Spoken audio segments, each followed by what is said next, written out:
All right, welcome into the High Noon Rant. I am Pugs Moran, and we do this every Monday through Friday. How does it sound? Does the microphone sound okay? The reason a little bit late today. Well, there's always a reason, right? Every day we come on about the same time, about 5 minutes after. Today I was monkeying around with the microphone. I didn't like the way the microphone has been sounding lately. And then also, holy crap, guys. I am battling through some really nasty allergies. I don't know what happened last night, but I just got completely walloped in the middle. I just had this drip. Oh, but we're going to muscle through it. We're going to muscle through it. And you know why it is? Because what? Because the temperature dropped like 15 degrees, right? It had been like 100 for the last 2 weeks. And then it went down yesterday. It was like 78 or whatever. It was beautiful yesterday. And the day before was beautiful as well. It's my system. It's going nuts. My body does not know how to react to Texas weather. Anyway, welcome in. I am Pugs Moran. We do this every Monday through Friday at 12 p.m. Central Standard Time. It's the High Noon Rant. What is the rant? Well, it's me sitting here talking to you for the next couple of hours, at least. If you can put up with my coughing, I do so apologize, my good sirs and madams. Oh, God. Excuse me. Is anybody else going through this, or is this just me? Because it just came back. They were really bad like 6 weeks ago. I charted them. Like 6 weeks ago, they were at their worst, and then that lasted for a couple of weeks, and then they went away, and everything was good because it was summer. And I don't know whatever happened yesterday, causing my entire system to just revolt against me. But you know what we're going to do? We're going to fight through it because otherwise I feel great. Like I don't have, typically after a few days of battling allergies, you get that allergy whip my ass kind of energy where you're just like, man, I'm so tired of living like this, where you're done. I don't have that. I'm fine. In fact, we've got a massive show today, and I've got a whole bunch of stuff to do today and after the show. So, bear with me. All right, one last just to try to clear the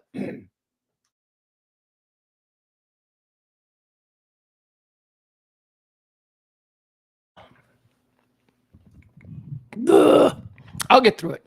I was trying to, before I come on here, whenever I'm doing this, I jump in a really hot, long shower and I try and steam everything out, but I didn't have a whole lot of time. So I didn't get a full, hot, long steam. And so when I sat down to get everything straight, I started to have a coughing fit because the shower had only served to loosen. And now I'm dealing with it all. Anyway, here's what the show is. Every day we get together and we talk current events. It is talk radio, the way I think talk radio should sound. Sort of. I mean, if I was doing talk radio on the real radio, like I did for 20, 30 years before this, if I was doing that, there'd be commercial breaks and stuff. There are no commercial breaks. I have no co-hosts. I have no callers to take. I have no producers to chat with. It's just me. Thusly, it differs from regular radio in that regard, in that this is performed as a stream of consciousness. What is that? Oh, that's working without a net, baby. That's what that is. This is a live stream. I got no delay. If I say something, like if I make a poor choice at humor and I say something awful, no, that's out there. That's out there forever. And I don't take these videos down either. You can go to Pugs & Co. or wherever you can. Pugs Moran, Pugs & Company. Pugs & Company on YouTube or Facebook. I should know this stuff. I should know. If I don't know, who does? Nobody. So you can go there and you can see I don't take videos down. So I work without a net here. I just freeball it with my thoughts. Whatever's next in the chamber gets fired out. Although sometimes I have better thoughts. And I will double clutch and I'll say, I ain't gonna say that. Why do I do it? Well, I do it because I'm a narcissist and I have nothing else to do. I'm self-employed, don't you see? This is my only means of income. So I do it for that regard out of necessity, but also because it's fun. And you guys have been joining me every day for 3 years for this roller coaster ride. We might be getting a hiccup. Those of you who join me every day, you know that in the very early stages of the show, it is often the case where I am consumed by a case of the hiccups. Delays the show for a few minutes as I try to mind over matter my way through that shit. But here we are again. I feel like hiccups are coming. My instinct is to get a drink, but will the instinct to get a drink actually cause the hiccups to come quicker? It's like right here. It's like right here. It's like I can feel it. It's like right here. Oh, man. We talk current events. Did you not get that already? We talk current events in a stream of nonsense. That's pretty true. It's a stream of consciousness style. I am like the conductor of the orchestra. All these stupid thoughts. I'm looking at stuff that is happening today, and then I'm processing it through my filterless hot take cannon. And that's what we do here for two hours, at least. It was like 3.5 yesterday, wasn't it? I think it was. And as I say, we've been doing it every day for 3 years, Monday through Friday. Talk radio the way it ought to sound. Now, how are we able to do that? You might be thinking, well, we do it because we have an executive producer. Every day we award the title of executive producer to a good soul who has brought it upon himself to dig deep into his wallet, pull out his credit card, and drop a little something in either the Venmo or the Cash App. And I'll be putting those up if you're so motivated. That's it. That's what it's about. I'm like a preacher. I'm like a preacher of reasoned, normal, current event hot takes. And you either support this church or you do not. And guess what? Every day, the big tipper of the day, the previous show, so like the big tipper of yesterday's show, gets the title of executive producer of this show. And we've got one. We've got a special one. We've got a special executive producer of this day's show. Didn't drop a bomb, dropped a thank you for the tip. Very, very nice tip. Certainly better than normal tip, but didn't a bomb. You know, sometimes people drop bombs and I'm like, yo, man, somebody dropped a bomb. We're good for the next couple days. But here's why this is such a special executive producer, because it's first time executive producer, Marcus. Would you look at him? Oh, folks, you know how I feel about this. You know why Marcus and God love Gen C. God love everybody who was executive produced over the last few days. Barney, God love all of you. Leslie, I think we're down to one Leslie. That's bad. We used to have a shit ton of Leslies in the chat room, and I think we're down to one, maybe two. I think we're down to two.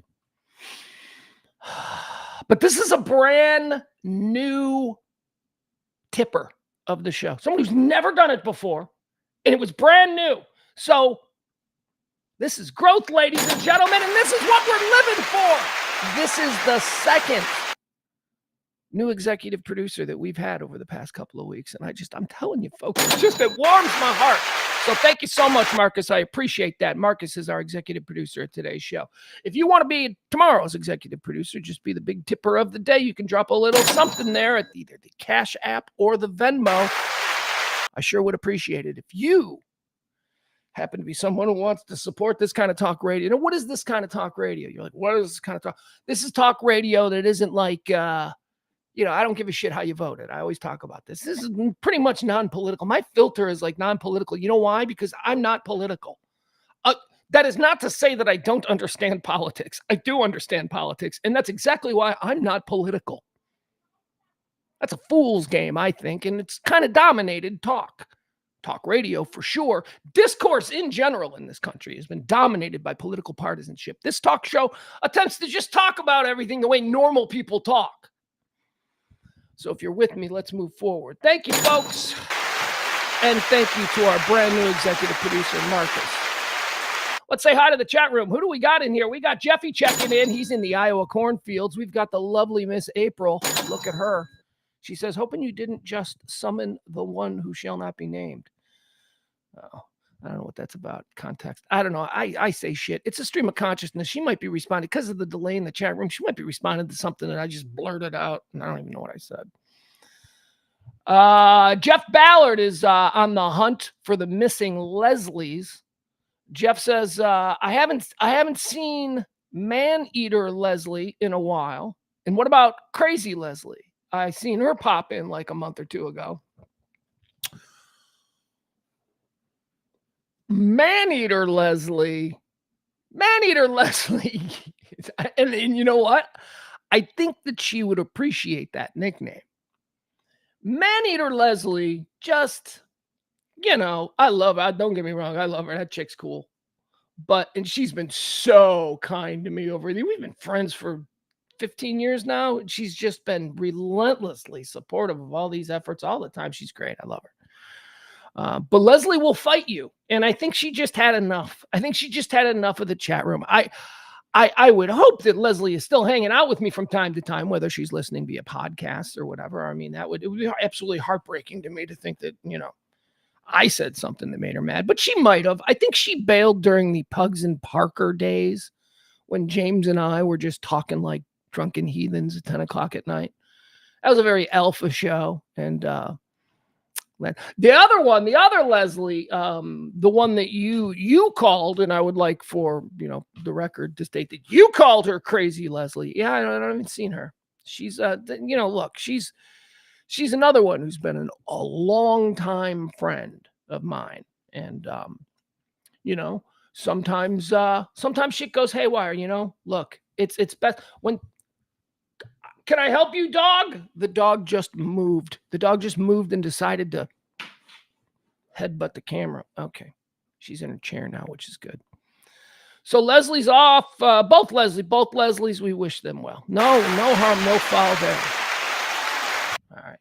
That's enough of that. Jen Hernandez is in the chat room. Hi. I'd never call her Jen Hernandez. Is that, what are we going to old school? All right. Jen's here. Jen says she had to block Leslie on Facebook. Yeah, distance, when certain people are experiencing the complications that all of us go through in life, certain people, you need to put up that wall. It's nothing you can do. What can you do?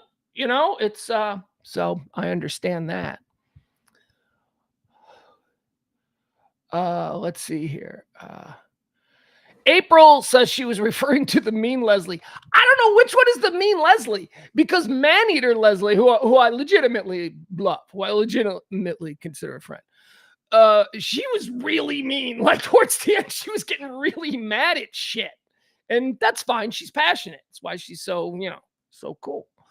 But and the other one, I guess, could be mean Leslie too. But mean Leslie is, life. I don't know what to say. You talk about people that don't want to be talked about. I think it's best that we give both of them the space they require. How's that? One is self-imposed, and the other one is we're just not letting in.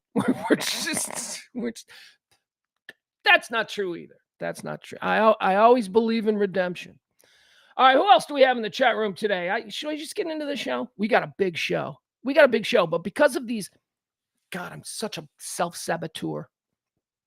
Remember a couple of weeks ago, I told you how I was putting real thought into getting the show started quicker, and that I was going to cut down on the small talk at the beginning. You realize that I've now done an inventory on the past couple of weeks show.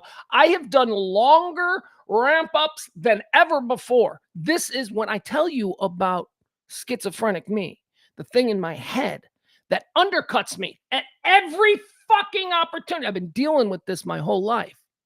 This is schizophrenic me. Smart me says, I need to be quicker. I need to do less small talk at the beginning of the show. Schizophrenic me says, ha ha. Peter's in the chat room. All right, let's just get started, guys. What do you say? Let's get the show started. This is enough. What happened to the chat room now? Hold on. Sorry. I just want to quickly look through here again. Who did I miss? Chuckles is here. Byron is here. Sweet Billy F is here. Al is here, of course. You can't count out Al. Okay, and there's Barney. Of course, we all love Barney. Barney says he's here for the small talk. Yeah, but the small talk is what's not going to get me health insurance. You know what I mean? All right, let's get started. It is the High Noon Rant. I am Pugs Moran. We do this every Monday through Friday at 12 p.m. It is a daily rundown of all the day's current events, hot topics, headlines, and everything else that occurred on this day. Everything in a nutshell that you should know. June 20th, I'll have you become aware. Felt like I didn't want to see no again. I just said something you should know. Anyway, it's the 172nd day of the year. There's 194 more of these in the year. Let's do quarter one. The show is performed in 4 quarters. Quarter one is antecedently on this day. We look at the history. That's what we're doing now. Quarter one, antecedently on this day. Look back at the things that have shaped our understanding of what this day is. June the 20th. Antecedently on June the 20th in the year 1782, the United States Congress adopts the Great Seal of the United States. Hey, hey!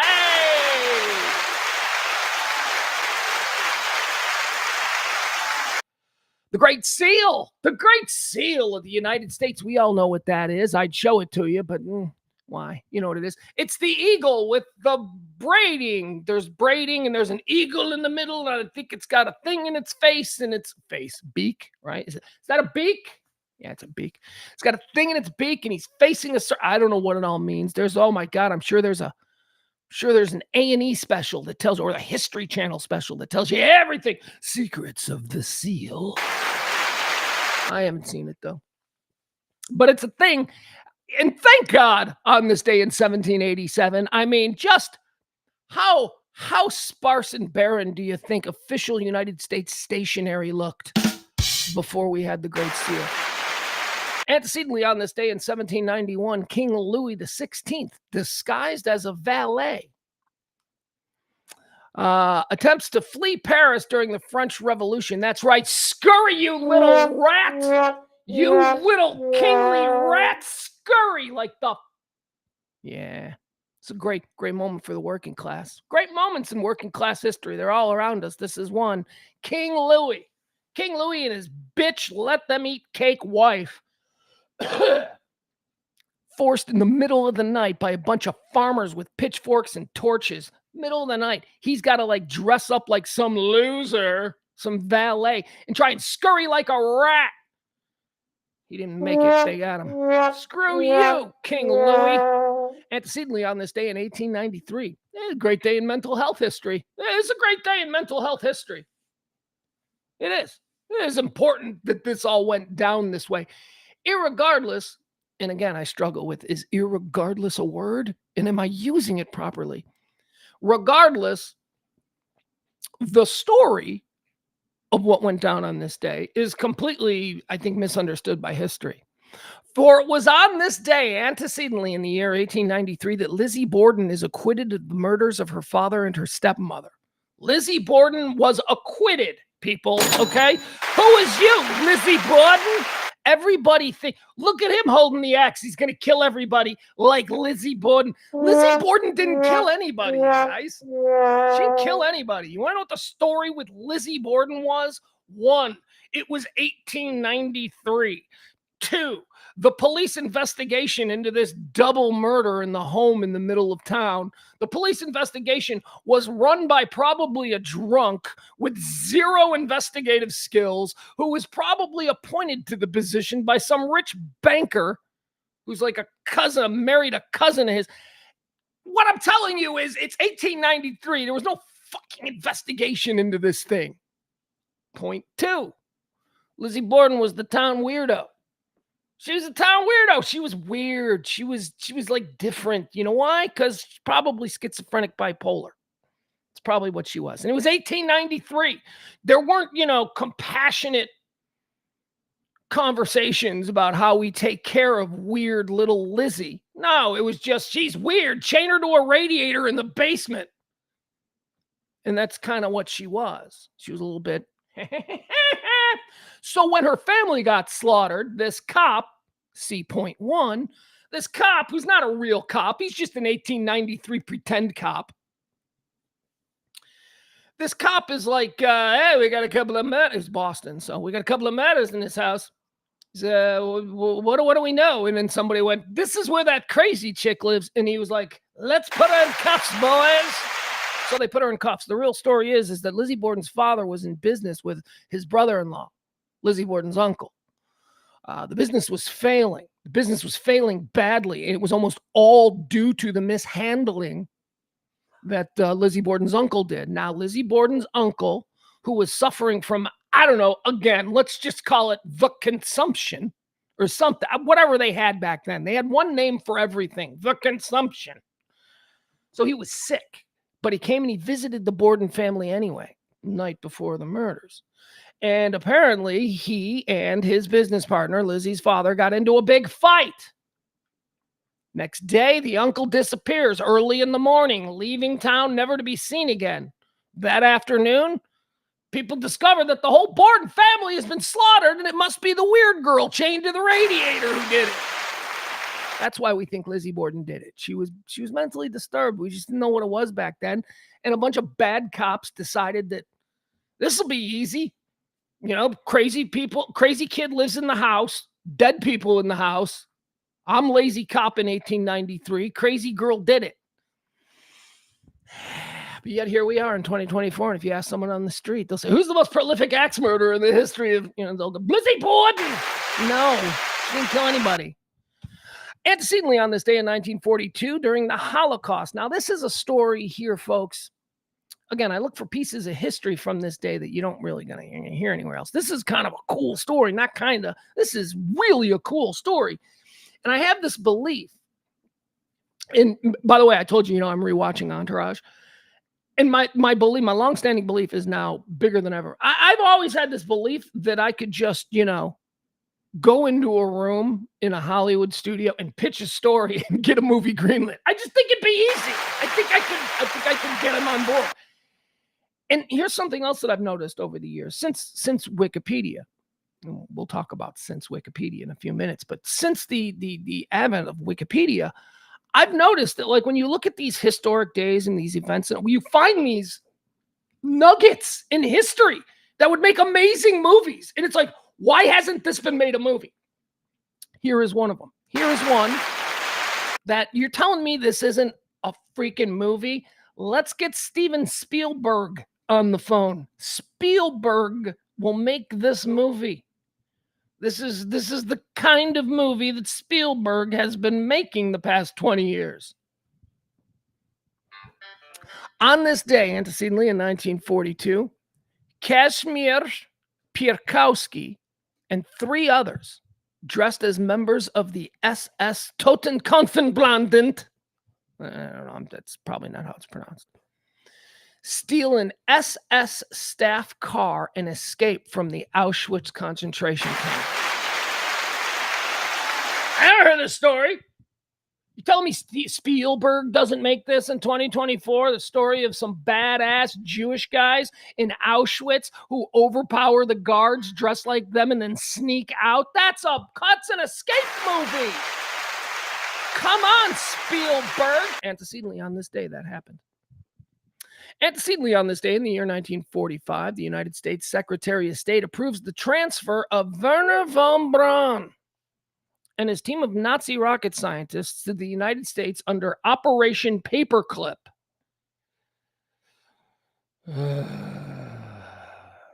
Oh, man.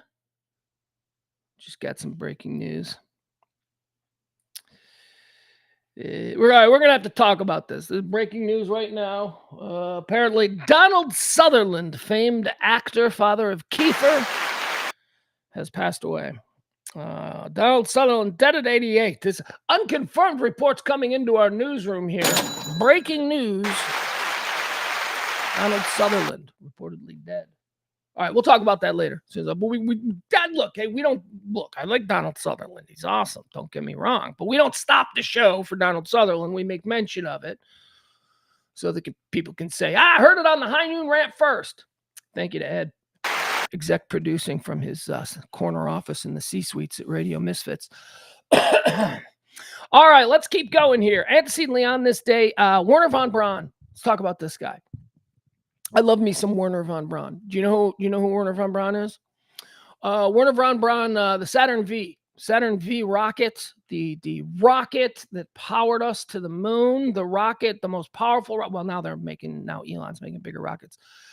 Werner von Braun is the father of rocketry in the world. I mean, who was the guy? Was it Zhukov? Who was the guy in Russia? He's got a counterpart in Russia. But really, as far as like we're concerned, Our guy, our smart egghead nerd who actually did all the, math that got us to the moon and got us, into space and all that kind of stuff. That was Wernher von Braun. Okay. Wernher von Braun. Wernher von Braun's a bit of a hero of mine. Oh, I know. You're like, what? How could what? Because I know a little about Wernher von Braun, and you're sitting here telling me he's a hero of yours. He is. Because I think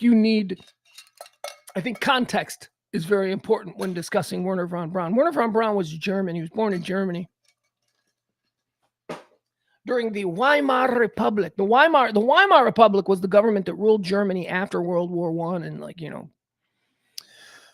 so that's the Germany that he came of age in. The severely depressed, completely neutered Germany that existed between World War I and World War II. Okay.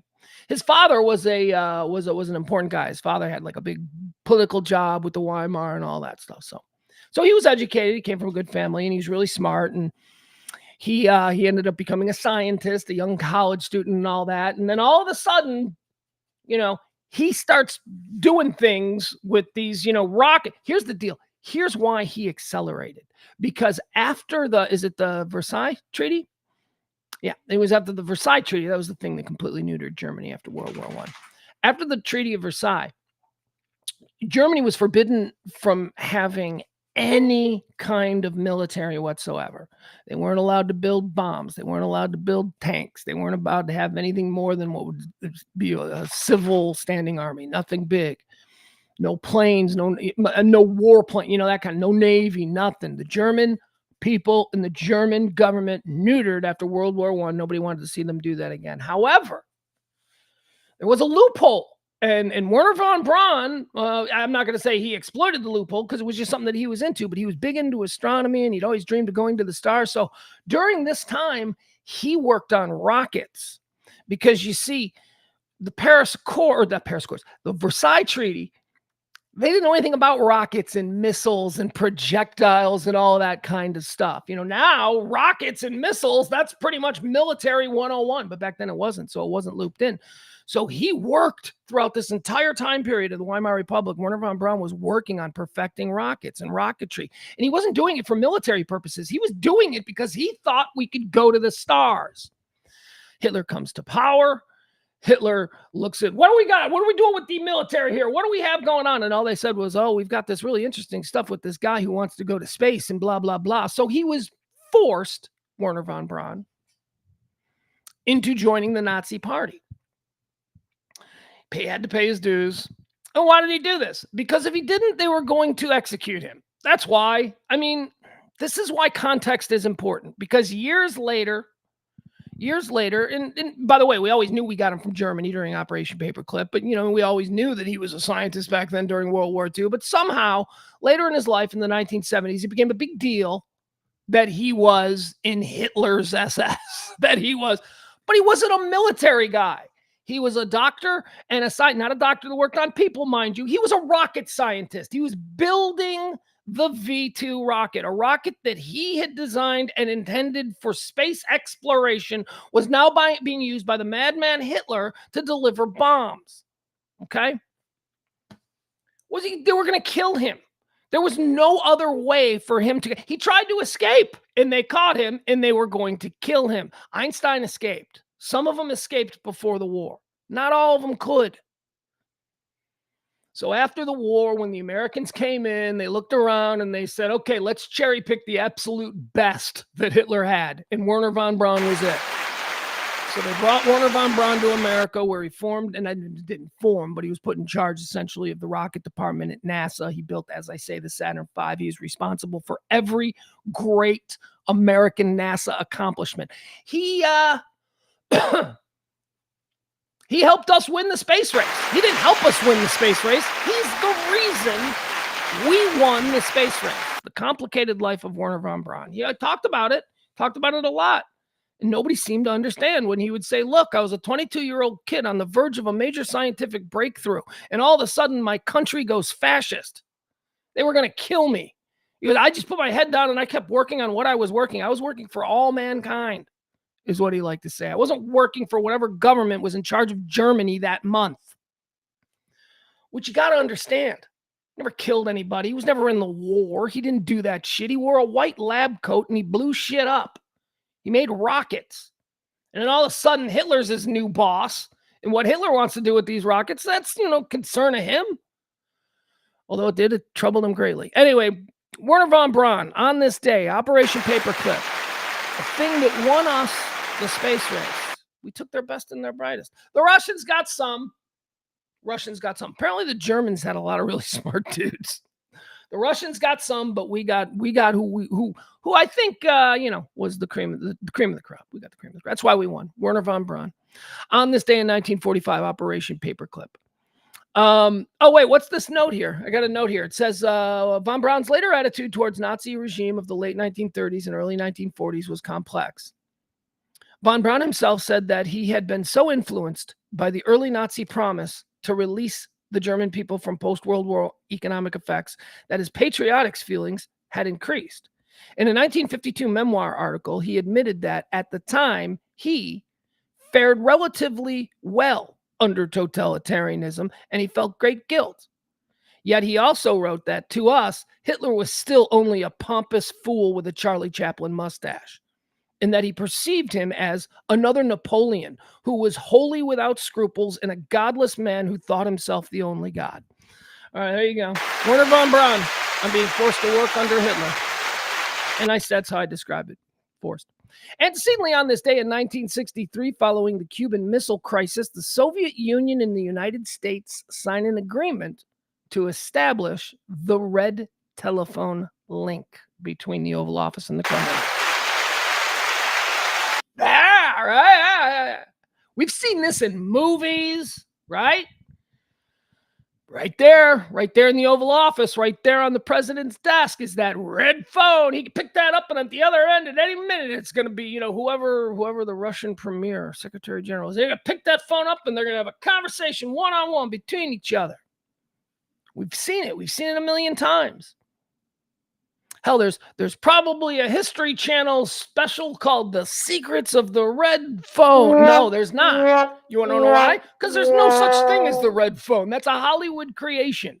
The name red phone is used to describe the means of communication that were established after the Cuban Missile Crisis. But it sure as shit wasn't a phone on the desk of the president tied to another. And it wasn't red.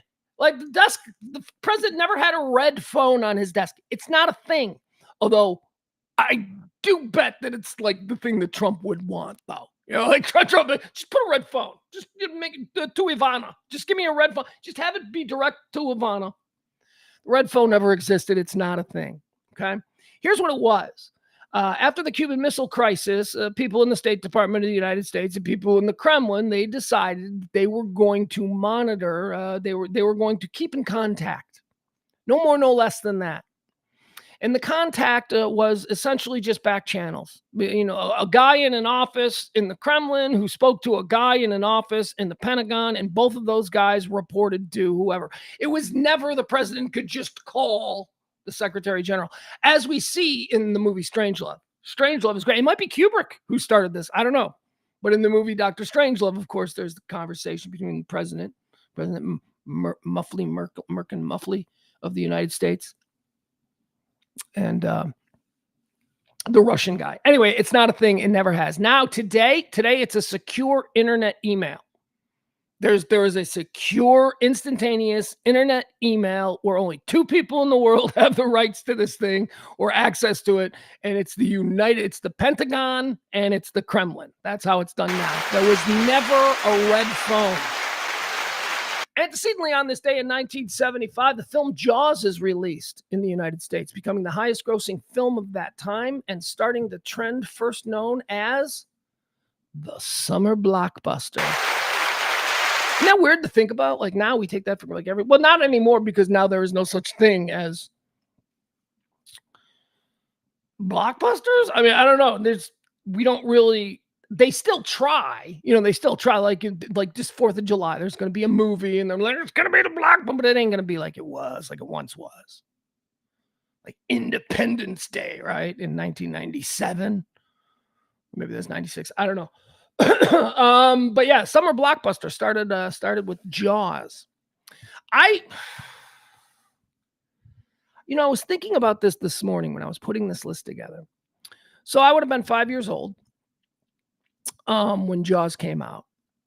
And I was very aware of it, very aware of it. Like at 5 years old, I mean, it was everywhere and people were talking about it. And you drive by because I love at 5 years old, the movie theater. It's your corner tavern at 5 years old.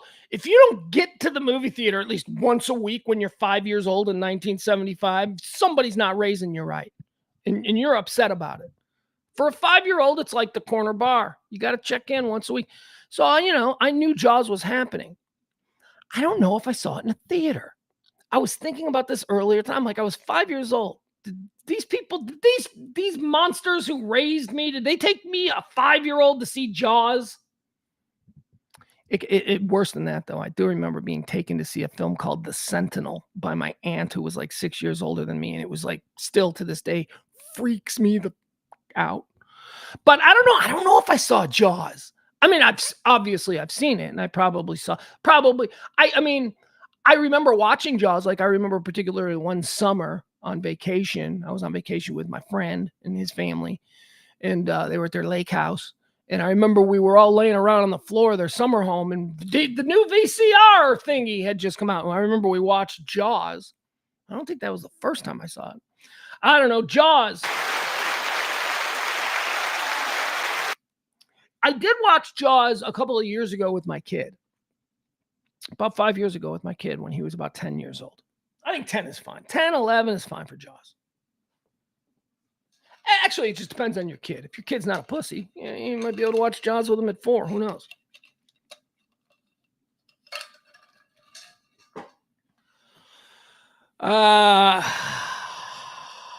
What was I saying? Jaws. Yeah. So, oh yeah, this is what I want to say. So I rewatched it with my kid a couple of years back, and I remember thinking, you know what? This is a good movie. I mean, look, it's blockbuster.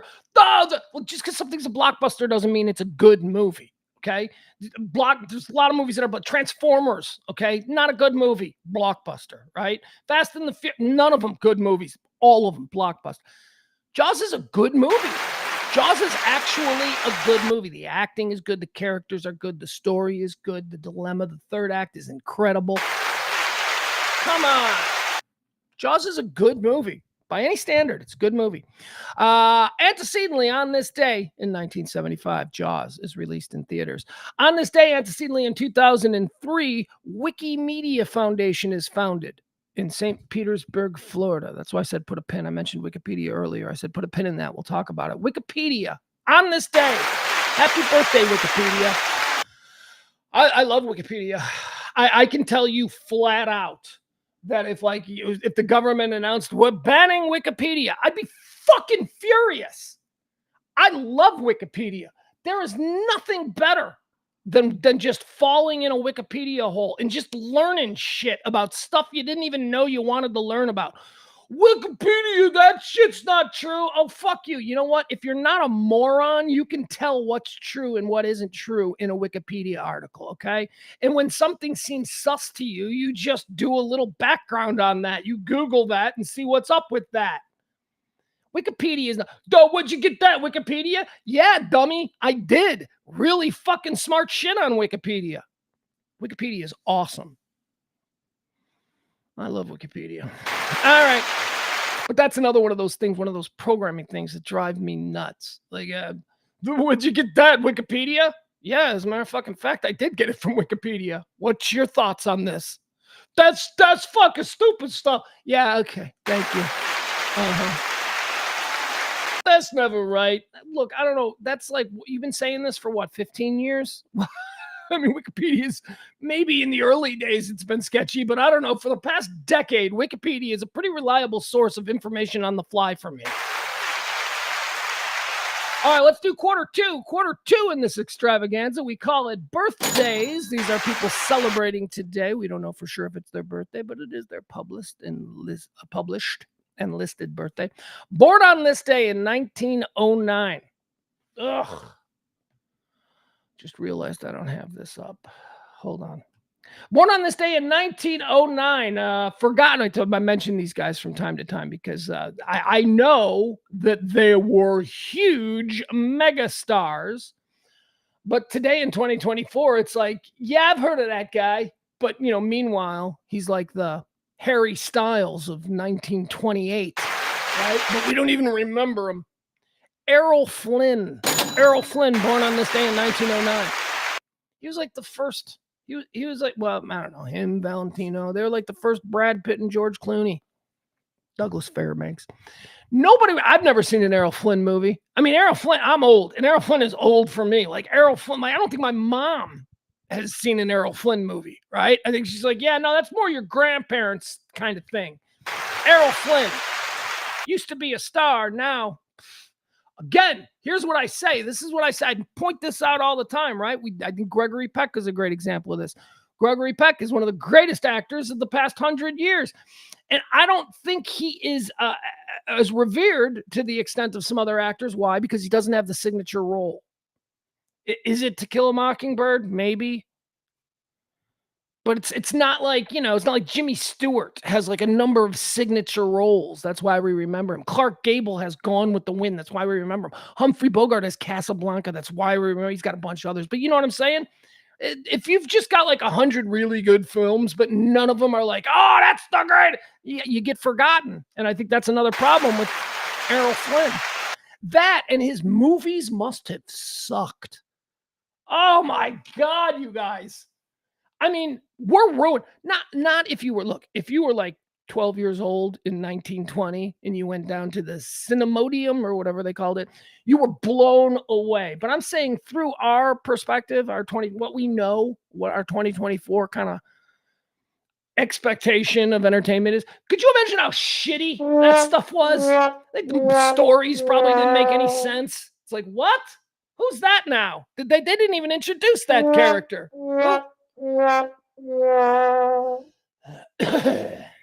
All right, Errol Flynn. Happy birthday to Errol Flynn. Also born on this day in 1928, Martin Landau. Martin Landau, ladies and gentlemen. I like Martin Landau. Martin Landau. Oh, well, you know what? Here, this is an interesting thing. All right, well, interesting to me. Hold on. Hit the wrong button. So I've been talking about how I'm re-binging Entourage because I feel like I need to up my douche factor. So I'm re-binging Entourage, which, again, I'm going to die on this hill. That's a good show. That show has really, it's aged fine. It's still fascinating. It's still, there's a lot of stuff you can fast forward through. Like there's a lot of side stuff, but as far as like whenever they're in a meeting, whenever they're like, oh my God, that's some of the best dialogue. It's some of the most fascinating conversation about the inner workings of Hollywood. Anyway, I love it. So Martin Landau is celebrating a birthday today, as we said. Now, I like Martin Landau. Martin Landau has been a great actor in Hollywood for a number of years. You go all the way back to, I think the first time he freaked me out was in North by Northwest, which is a great film. Another one, why we remember Cary Grant, because North by Northwest and a bunch of other stuff, but still signature films. Martin Landau, he's dead now, but he one of the last things that he did before he died was he played a character on Entourage. He was a story arc, a couple of episodes, I think. He was brought in to portray Robert Evans, ladies and gentlemen. Robert Evans. Now, you long-time listeners of the show, you know that I'm a Robert Evans freak. I love Robert Evans. I love everything about Robert Evans. Who was Robert Evans? Robert Evans was a 1960s and 70s Hollywood super producer who is like, he's just hysterical. And I don't mean intentionally. I just mean every Hollywood over-the-top depiction of an LA guy you've ever seen is all based somewhat on Robert Evans. And I also, as I say, I used to always brag about the fact that Robert Evans and I were friends on Twitter. Towards the end of his life, he got on Twitter. And I don't know, somehow we started to become friendly. And there were a couple of DMs that I couldn't believe that I'm sitting here DMing with the executive producer of The Godfather and Chinatown. And whole bunch of other things. Like Robert Evans was a monster in Hollywood, the most powerful guy. And then, he got into some trouble with cocaine distribution, and his company folded and all this. And there was some scandal concerning Robert Evans and all that. But he still hung around in Hollywood with this sort of elder statesman role. And right up until the very end, Robert Evans died a couple of years ago. Right up until the very end, Robert Evans still carried himself like, how you doing, baby? All right. He was like Mr. Hollywood.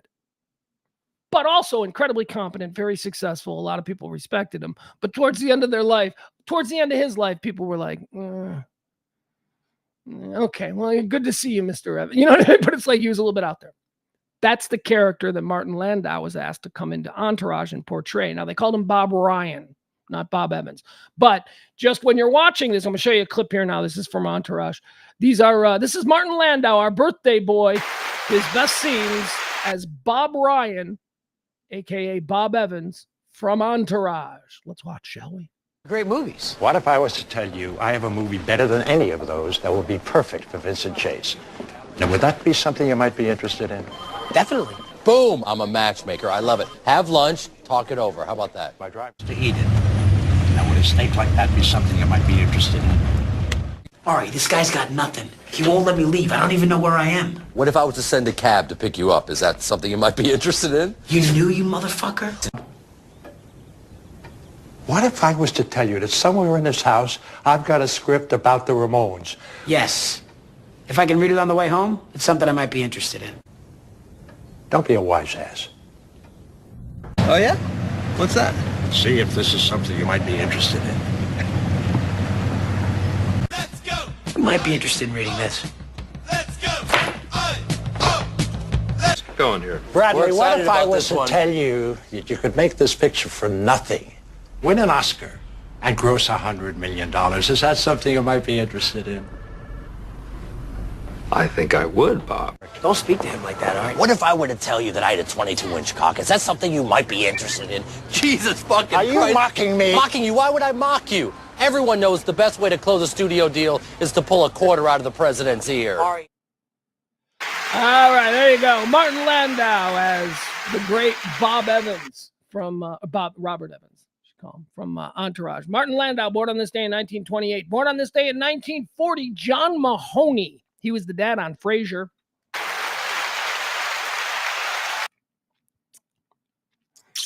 I knew John Mahoney a little bit before Frasier. He was a Chicago actor, and he did a whole bunch of he did a lot of Chicago radio and talk shows and stuff like this. I first met John Mahoney when I was producing the Chicago Ed Schwartz show. Yeah, Chicago Eddie. He was an overnight talk show host, a legend in Chicago, and my first job in radio was his producer.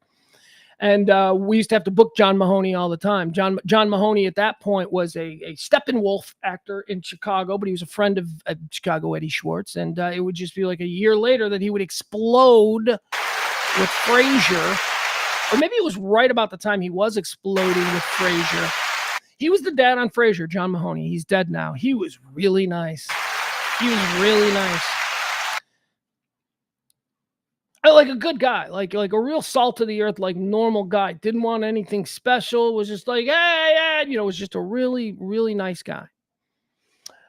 This was probably 1992, 1991, maybe. I don't know. Oh man, it was very early. It was my first job in radio. I had worked at a traffic group for a couple of months before, but. So yeah, okay. So we're talking about the very early 90s.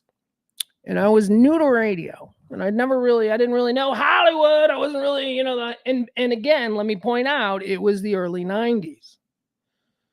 John Mahoney, the dad from Frasier, showed up for this interview with his boyfriend. And I was like, wait, what? They're like holding hands in the green room and stuff. And it was lovely and it was fine through a 2024 lens. But I have to tell you, it was fine through a 1991 lens too. But I have to tell you, as like a young kid in a changing world where things are being, I'd never seen that before. I mean, I'd seen it, but it'd always been like, look at those two guys.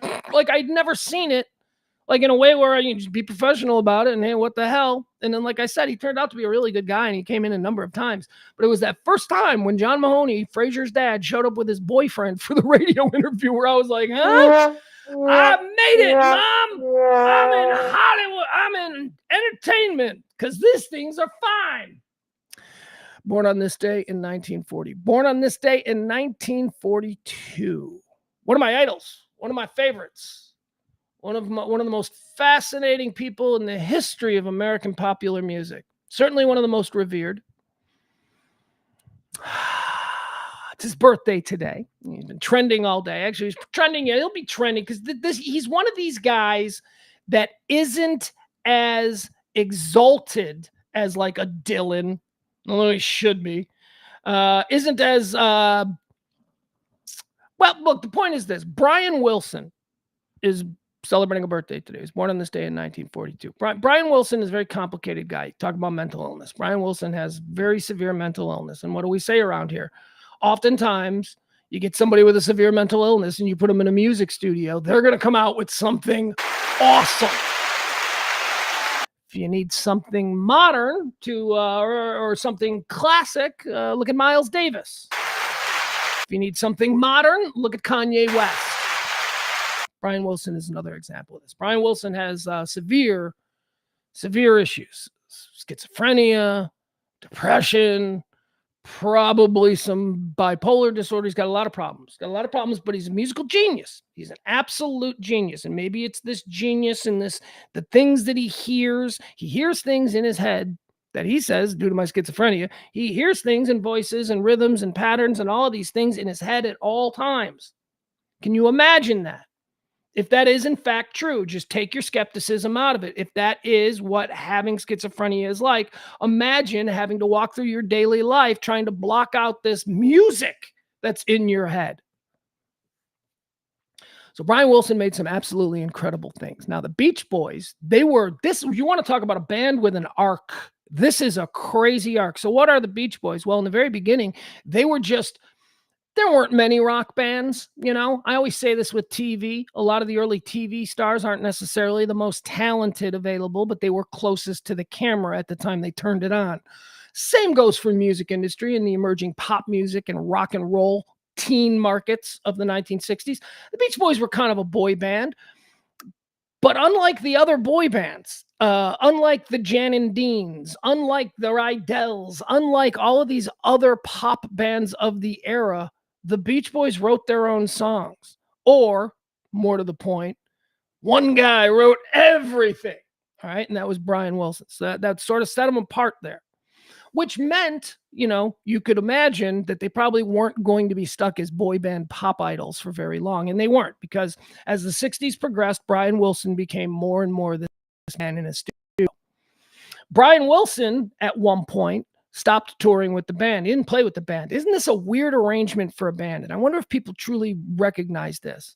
The Beach Boys have been around forever. The founder, the lead singer, not lead singer, but he sings on a lot of stuff.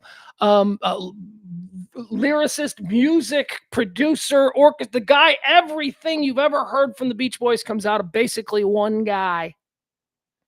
And if you went and saw the Beach Boys, you'd never see that guy because he's back home in the studio writing the next album. That's what he told him. He said, look, you guys, I can't do this. I can't tour. I'm a little, I can't tour. You guys are going to have to tour. Nobody's going to miss me. Okay. I'll be in the studio. When you come back off the tour, we'll go back in the studio and we'll record what I just put together. I'll work on the next album while you guys. And they did that for years and years and years. And what happened was, because Brian Wilson wasn't any part of the actual public brand of the band anymore, he was just the guy doing everything behind the scenes. The band became lame, like really lame. They started going for public appearance cash grabs, and they would play anything. You had a funny car rally in your town, you could probably get the Beach Boys to show up in 1975. They were just... And under normal circumstances, someone like Brian Wilson might be like, whoa, wait a second, hold on. This is not... We're the guys who did Pet Sounds, debatably the greatest rock album of all time. And now you're out here doing a water park outside, Langley, Virginia. No, it's... So they had problems and they broke up, and the Beach Boys went on and they did all this other stuff. You know, they became the Beach Boys of the 80s and all that stuff. And Brian Wilson basically dealt with his mental problems. He's a genius. He's an absolute genius.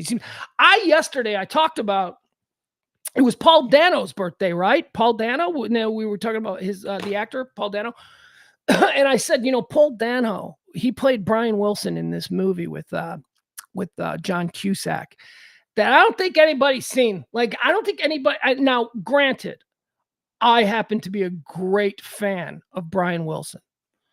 Wouldn't It Be Nice is probably the most beautiful song ever written, in my opinion. Wouldn't It Be Nice is probably my son and I's favorite song. That song is an all-time banger. And it perfectly encapsulates the genius of Brian Wilson. And if you don't know what Wouldn't It Be Nice is, you could probably listen to it and go, I don't get what's so special about it. Well, the reason you don't get what's so special about it is because you didn't hear it in 1967 when nobody had ever made anything that sounded like that.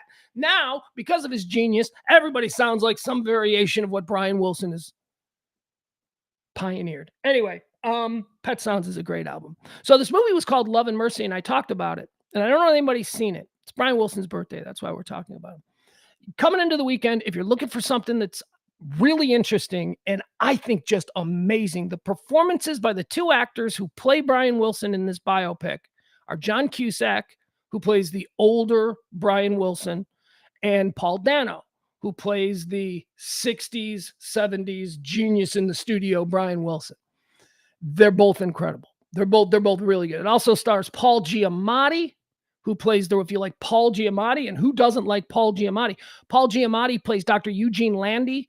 Dr. Eugene Landy is, you know, we are familiar with this because of Britney Spears, you know, the taking away the rights of a person because you think they're crazy. You know, what do they call it? A conservatorship. Okay. Britney wasn't the first. Brian Wilson was in a conservatorship most of his adult life. And the person that was in control of everything was his psychiatrist, Dr. Eugene Landy. Dr. Eugene Landy was a monster. He destroyed Brian, just took over complete control. Brian Wilson, cashing checks and all, you know? So that's the film. Also, Elizabeth Banks plays Brian Wilson's girlfriend turned wife. Anyway, I want to play the I want to play the promo for it, the trailer. I want you to watch this because if you haven't seen this movie, and I thought, you know, it's Brian Wilson's birthday, it's a nice, if people are interested, if they like music history, if they like biopics, this is little known. I think that maybe in a different time in the 90s or the 80s, this might have been a hit in the movie theaters, but we don't allow for things like this to become hits anymore. So you have to find it on one of the streaming services. All right, let's watch this. Brian Wilson's birthday. Here is the trailer for Love and Mercy, the story of Brian Wilson.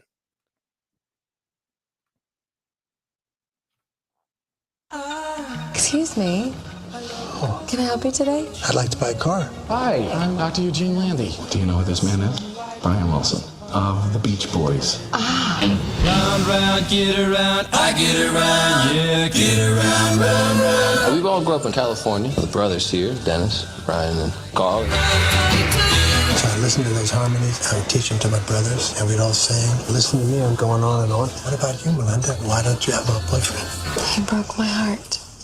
You shouldn't have done that. You hear the new Beatles? We can't let them get ahead of us. Got all kinds of new ideas, new sounds, new instruments. You think we could get a horse in here? I'm picking up good vibrations. We've played with everyone. Sinatra, Elvis, but you have blown our minds. If you want to continue to sing him, you should know Brian is a very, very sick man. Your voices. I didn't tell you because I didn't want to scare you away. The talking in your head, that's part of the song? Jesus Christ, part of the music. You are not hungry. You think you're hungry. Brian, time for your pills. Come on. I need you to report to me your thoughts, your feelings. His thoughts, his feelings. I'm giving you unprecedented access. He's my legal guardian. He's protecting me. He's over-medicating you. Can you swim? I will not be able to see you anymore. You can't do that, Gene. Yes, I can. I have to say to myself 5 times a day, I love you. Does it work? I don't know. Sometimes I wish I had somebody else to say it to. God only knows what I'd be without you. I do not want to be one more person who wants something from you. So I'm going to walk away. Why can't I be with her, Gene? For the same reason, man, that you cannot be with anybody. God only knows what I'd be with. I'm gonna beat this, and I'm gonna beat you! You need to get back to your life. You and me, we're going to walk out of here right now, and everything will change.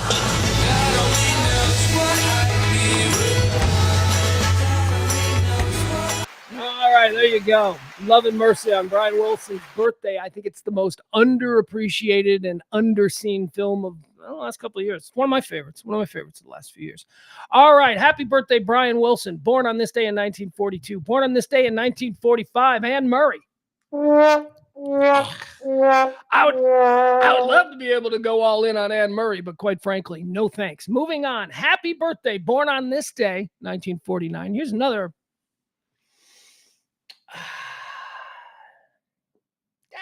Okay, see, this is where we get it. Brian Wilson is a musical genius. Brian Wilson heard and did things and created things and forged new pathways into exploration of popular music. He did things.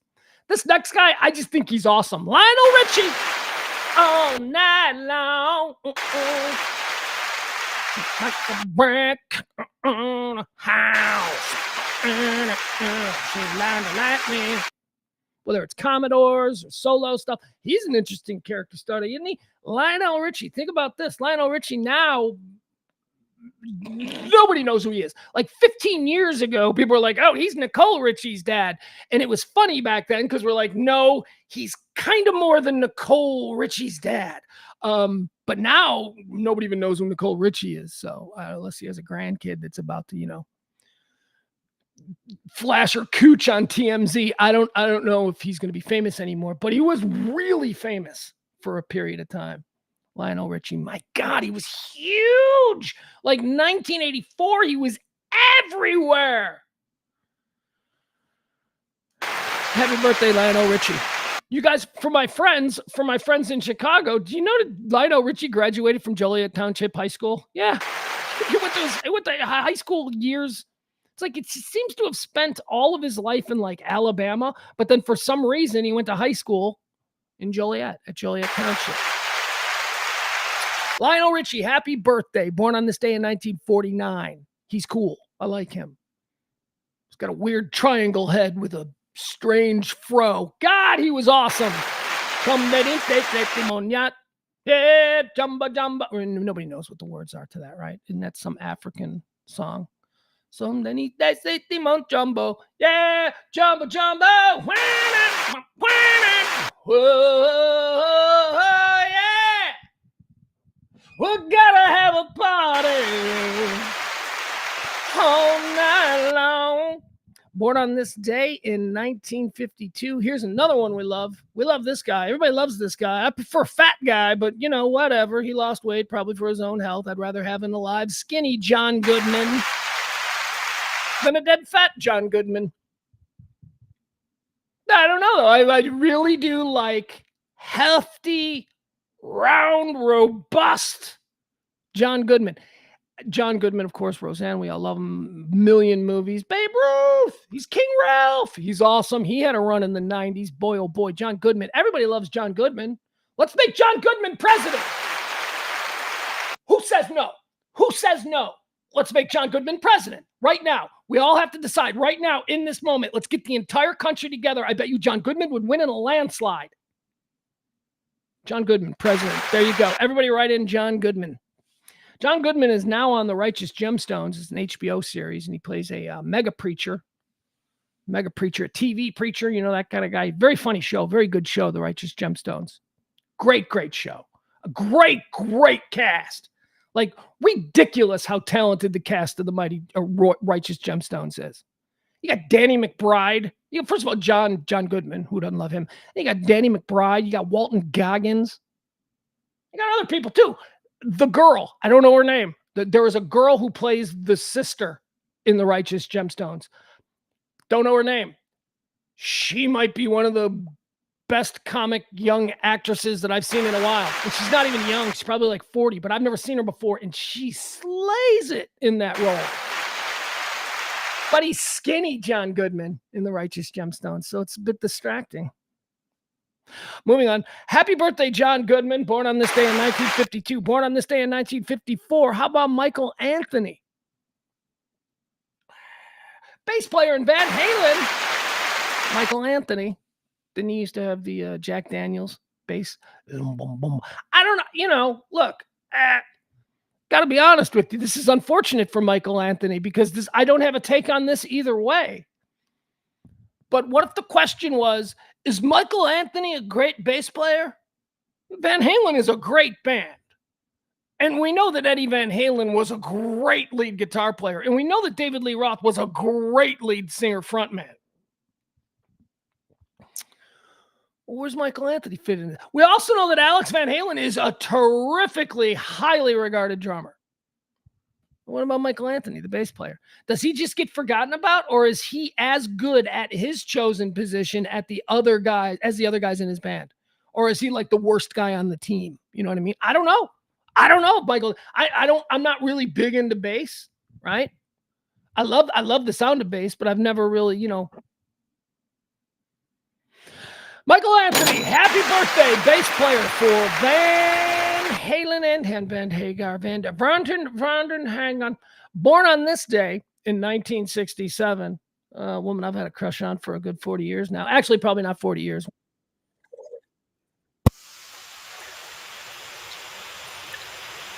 Try and do the math here. I don't know, probably since the early 90s or whatever.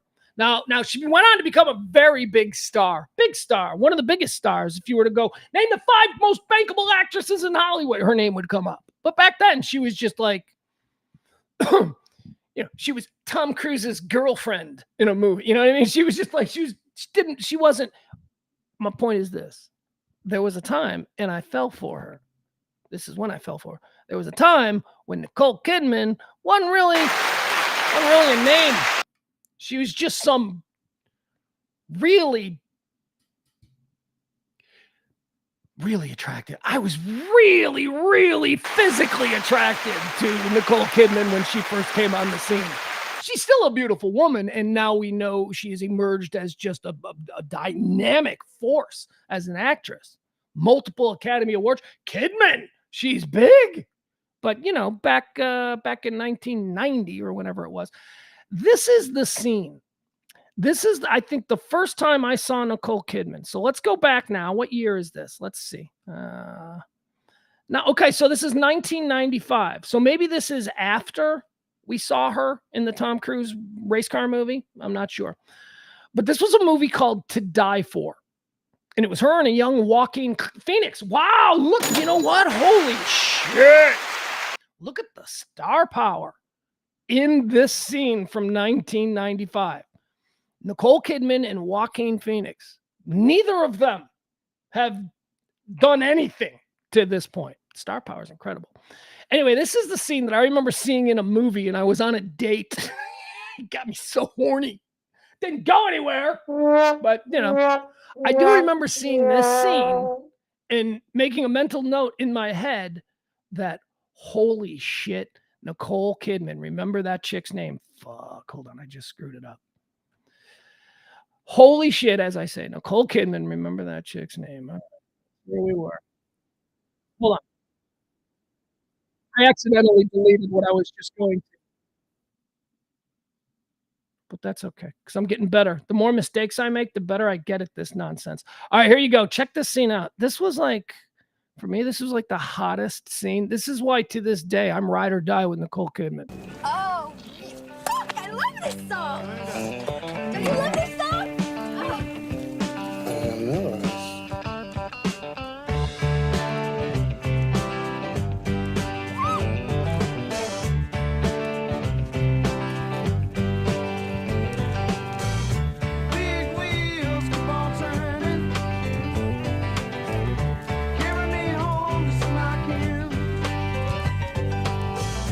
Singing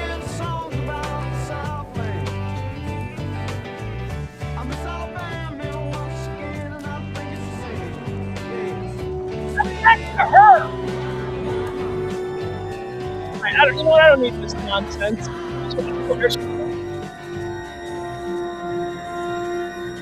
Oh my God. See, not terribly pervy. That's not overtly sexual. It's very seductive. We'll say that. But man, as before Nicole Kidman was Nicole Kidman now. But that is when she became Nicole Kidman for me. Born on this day in 1967. Born on this day in 1978. Quentin Rampage Jackson, MMA fighter. Yeah, kind of a D-bag, I think. We'll move on. Also, born on this day, this will be the final birthday. This is going to be the lone millennial entry into today's birthday list. Today, born on this day, 1989, Christopher Mintz-Plasse. His name is first name Christopher, last name Mintz-Plasse. Do you know who this guy is? Nah, nobody knows who Christopher Mintz-Plasse is. It's like nobody knew who Bob Denver was. Bob Denver was Gilligan. That's how people knew Bob Denver. He was Gilligan. Christopher Mintz-Plasse, nobody knows. We all know. McLovin. Happy birthday, McLovin. The dorky kid from the Jonah Hill when he was a fat little kid. That movie, what is that movie called? Superbad? Superbad is so good. How old am I? Because everybody in Superbad is now like, taking their kids off to college. And when I think of Superbad, I think of all of those people as being in like middle school. Michael Cera, Jonah Hill, and Christopher Mintz-Plasse. Weren't they like 12? I don't know. Maybe I think they were probably playing 17, but for some reason they seem so young. And now they're so old. Happy birthday, McLovin. You're finally legal, McLovin. You don't need to have that bad fake driver's license anymore. All right, let's do some deads. Quarter 3, we like to talk about the people who've died, the people who have died, who've died. These are the folks who passed away on this day. We open up their life's resume and decide where they go. Did they ascend to the glorious pastures of heaven? Or are they down there in hell? All right, let's see here. First one, preemptively going to hell. This in hell. Of course he's in hell. This person was Bugsy Siegel, ladies and gentlemen. Dead on this day in 1947, Bugsy Siegel. He's in hell. Bugsy Siegel, look, you can't... The first thing on your resume can't be Murder Incorporated MVP 1938 to 1941. You can't have that on your resume like Bugsy Siegel does. And he's also credited, although this is a bit of myth building. He's credited with, he's the man who built Vegas. No, he's not. He was one of the early guys in there, but he wasn't the man who built Vegas. He was the man who brought the mob to Vegas and built the first mob-run casino in Vegas. But Vegas had already had places. It was already moving, and But anyway, Bugsy Siegel, he's in hell. Died on this day in 1947. Dead on this day in 2011. You guys are gonna have to help me out on this. I don't know. I mean, don't please. If I'm out of, I don't know. I don't know what to say about this guy. I don't know who he is. I know he's famous, but I don't know who he is. Dead on this day in 2011, Ryan Dunn. I'm like, Ryan Dunn, that sounds like a guy who probably played the outfield for the Phillies back in the mid-90s. I have no idea who Ryan Dunn is. Turns out he's a part of the whole Jackass universe.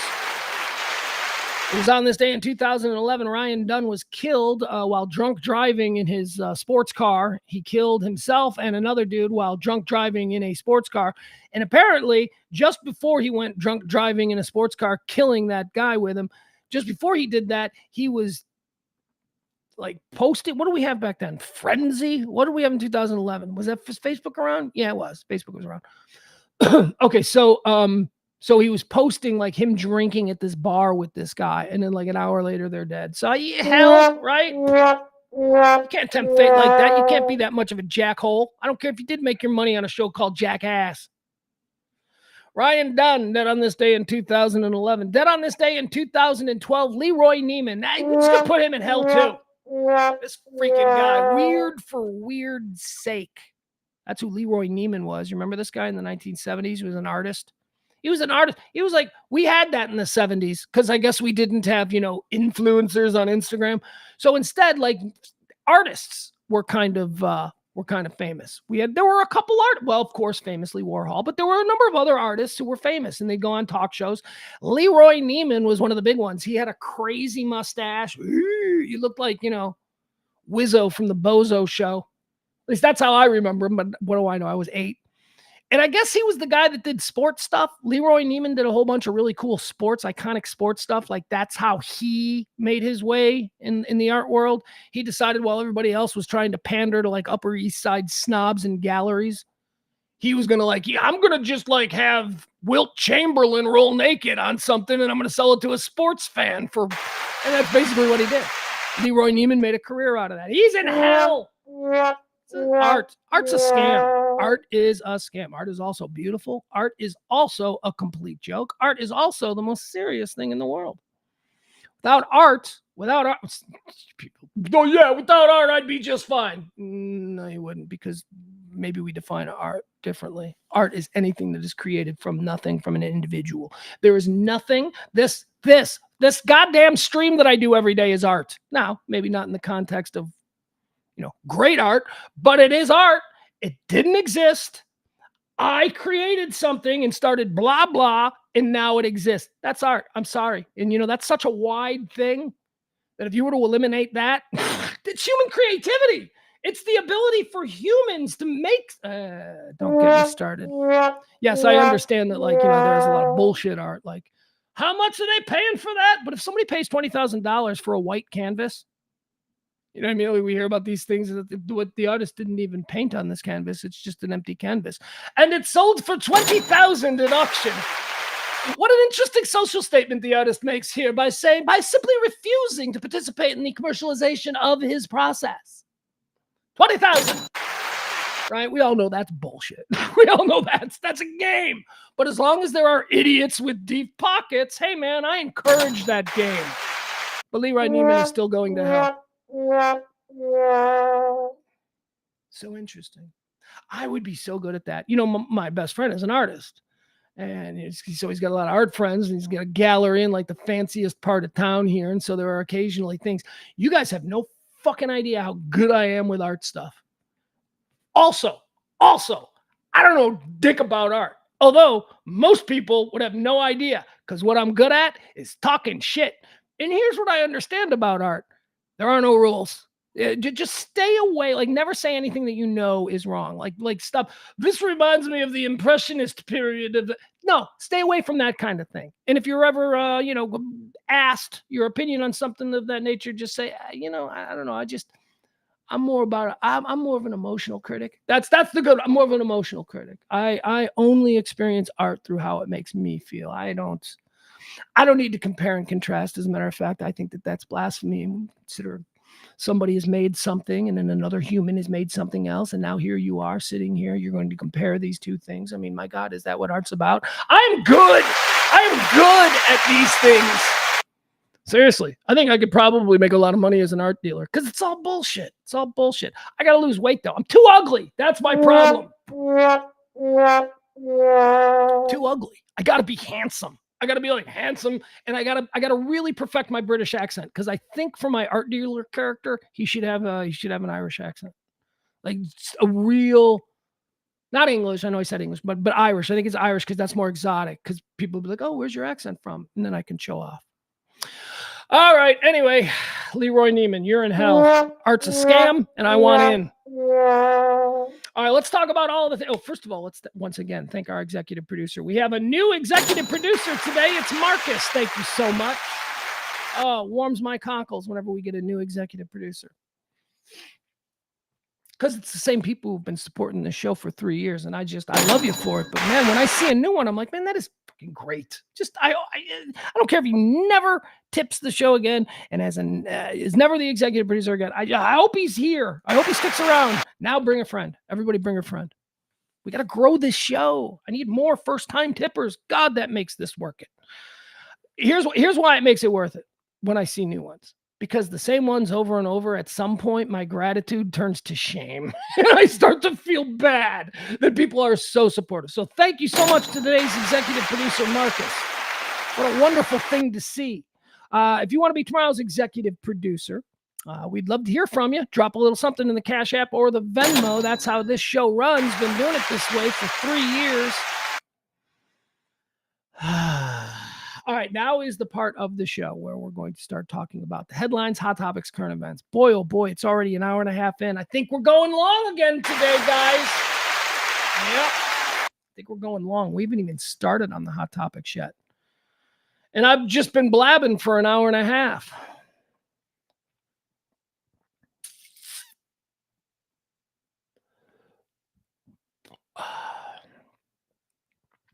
Jeff Ballard says that we were talking about Ryan Dunn, who, as it turns out, did not play for the Phillies in the 90s. He was, in fact, a member of the Jackass crew. Jeff Ballard in the chat room says that he's one of the best of the Jackass crew. Okay. Low bar. I mean, he was one of the best of the Nazis.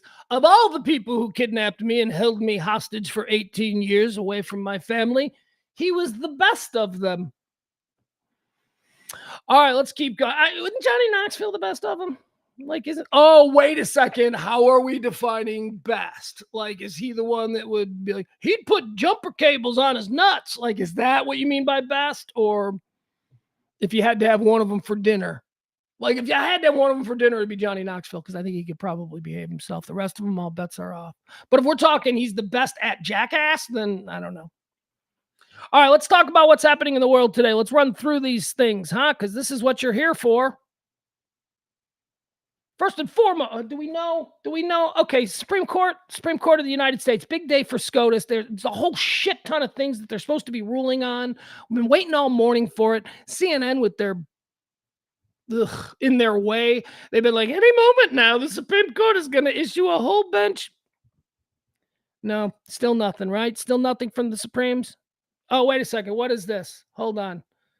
Oh, so on the immunity claim. Now, this is one of the big things we're waiting to hear about from the Supreme Court today. Trump's like, hey, I'm immune. I can do whatever I want, right? President, it's like king, because that's what he thinks. That's the argument. And the Supreme Court was going to be ruling one way or another, or supposedly was going to be weighing in on something concerning that. What is this? That's what we're waiting for today. By the way, we're waiting on a whole bunch of stuff, like women's right to abort. We're waiting on a whole bunch of stuff. The Supreme Court is going to hot dump like 5 decisions this afternoon.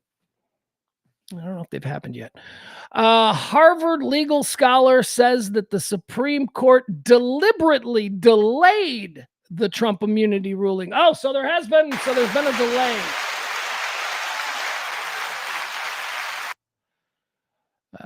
Let's see. The delay that has occurred here isn't. All right. You know what,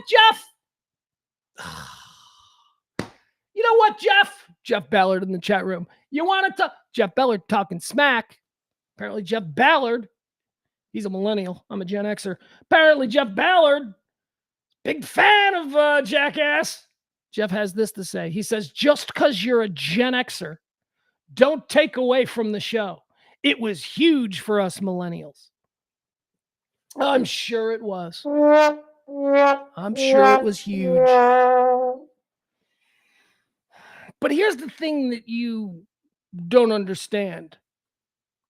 It's not that Jackass is too much for me or too offensive or too extreme. It's that I'm Gen X. It's that we did all of that shit. You know why? Because we weren't little pussy millennials whose parents were helicoptering over us at every couple of seconds. We were free-range children in the 1970s. Do you know how many people have been severely injured because we decided to jump one too many people on bike ramps? We did that shit all the time. But guess what? We also didn't have the advantage of technology, so there's absolutely no record of any of it ever occurring. Jackass was just our life in 1985. That's how teenagers behaved. We weren't offended by it. We just been there, done that. But you bubble-wrapped millennials, for you, it was like, oh my God, it's so crazy that this can happen. And it's like, yeah, my cousin Tommy, he still walks around with a limp because he was the 8th man on the bike jump and the back tire of the Mag Scrambler crushed his knee when he was 8. Pussies. Millennials. We Gen Xers, we went through the wars, man. We went through the wars, and that's why we don't fucking talk about it. All right. All right, so whatever. It's Supreme Court. Let's move on. Right? Nobody comes here for the Supreme Court breakdowns, right? You want like real serious. Supreme Court's making decisions today. I think you should act accordingly. I think you should go out and you should try and find sources that aren't Pugs Moran. Here's another one. Louisiana making some news. Louisiana, they did something crazy. Louisiana's got, well, crazy. I don't know, depending on, for me as American, crazy, because, this is not American, but okay, whatever. We're making the rules. Hey, it's a new country, baby. We are making it up as we go along now. But in Louisiana, there's a new law that requires all public school classrooms to display the 10 Commandments. Not a law that makes it okay if the individual teacher or a predominant portion of the class wants it. Not a law that makes it okay. A law that requires it to be there. Even if nobody fucking asked for it, there's now a law that requires. Man, it is never just incremental. It is just when a certain political party, a specific party, and by that I mean like when one party, not that this party is worse than the other. The Republicans are every bit as bad as the Democrats. Don't get me wrong here. But when a party has unchecked power, they don't incrementally enact change so as not to upset the delicate balance of a civilized society. No, they make a fucking hard right turn. See the Nazis. See what they did. The Republicans control every aspect of politics in Louisiana now. They have a super majority. They didn't used to. So what did they do? They didn't just make a law that allowed for the hanging of the 10 Commandments. Like, let's say you're in a public school in the middle of some really Catholic Christian Louisiana parish. The teachers, all into Jesus. She wants to but that's fine, whatever. As long as it's not disruptive, as long as you're not being required to, I don't know, stand up every day and, recite the 10 Commandments, because my God, that would be insane to force a child to stand up and recite some sort of pledge of adherence, wouldn't it? That'd be crazy to do. But no, Louisiana, because they've got this super majority and they got all the power, they're like, we're fucking making you guys look at the 10 Commandments. I don't care. What's up, you little pussy? What, that upsets you? Oh, wah, wah. That's like the attitude. That is no way. That's no way to govern, but where we are. Anyway, Louisiana, they are requiring the 10 Commandments in their classrooms. Public schools. Again, doesn't matter. 10 Commandments were in my classrooms. I went to some Catholic schools. So, Catholic school, I suppose. All right, let's speaking of religion, let's move on to Dallas. We told this story earlier in the week on Monday. It shocked just about everybody when Gateway evangelical super pastor Robert Morris announced during Sunday's thing that, hey, I'm sorry, I just want to let y'all know that a couple of years back I finger banged a 12-year-old. Right? We're cool though. I mean, look at this. We got a Starbucks in the lobby of this church. How bad could it be? But yes, I did. I finger banged a 12-year-old. So I hope you're gonna let me slide on that. That was on Monday. Everybody was like shocked. Oh my God, Robert Morris finger banged a 12-year-old. I want to keep saying that. Robert Morris finger banged a 12-year-old. Allegedly. And it is like, is it allegedly? I don't know. Isn't this what she's claiming? Heavy petting? That's making out? So anyway, it was a big shocking story. He was going to step back. Remember, that was the thing. He was like, oh, look, I'm not going to be the lead pastor here anymore because my name is Robert Morris and I finger banged a 12-year-old. And I shouldn't say that name because that sounds like Robert Morris College, and now people will be like, Robert Morris College, that's where the guy. No, totally different. Just an unfortunate coincidence with the name. But so he said he was going to step down. Well, as is usually the case in the days since, there have been a bunch of investigations, and it turns out that he may have soft pedaled it a little bit. He may not have been as forthcoming and as honest about what actually went down back then to his congregation on Monday when he divulged this great, I'm a good man and I must confess. You're not confessing because you're a good man. You're confessing because the Dallas Morning News contacted you. That's why you're confessing. What?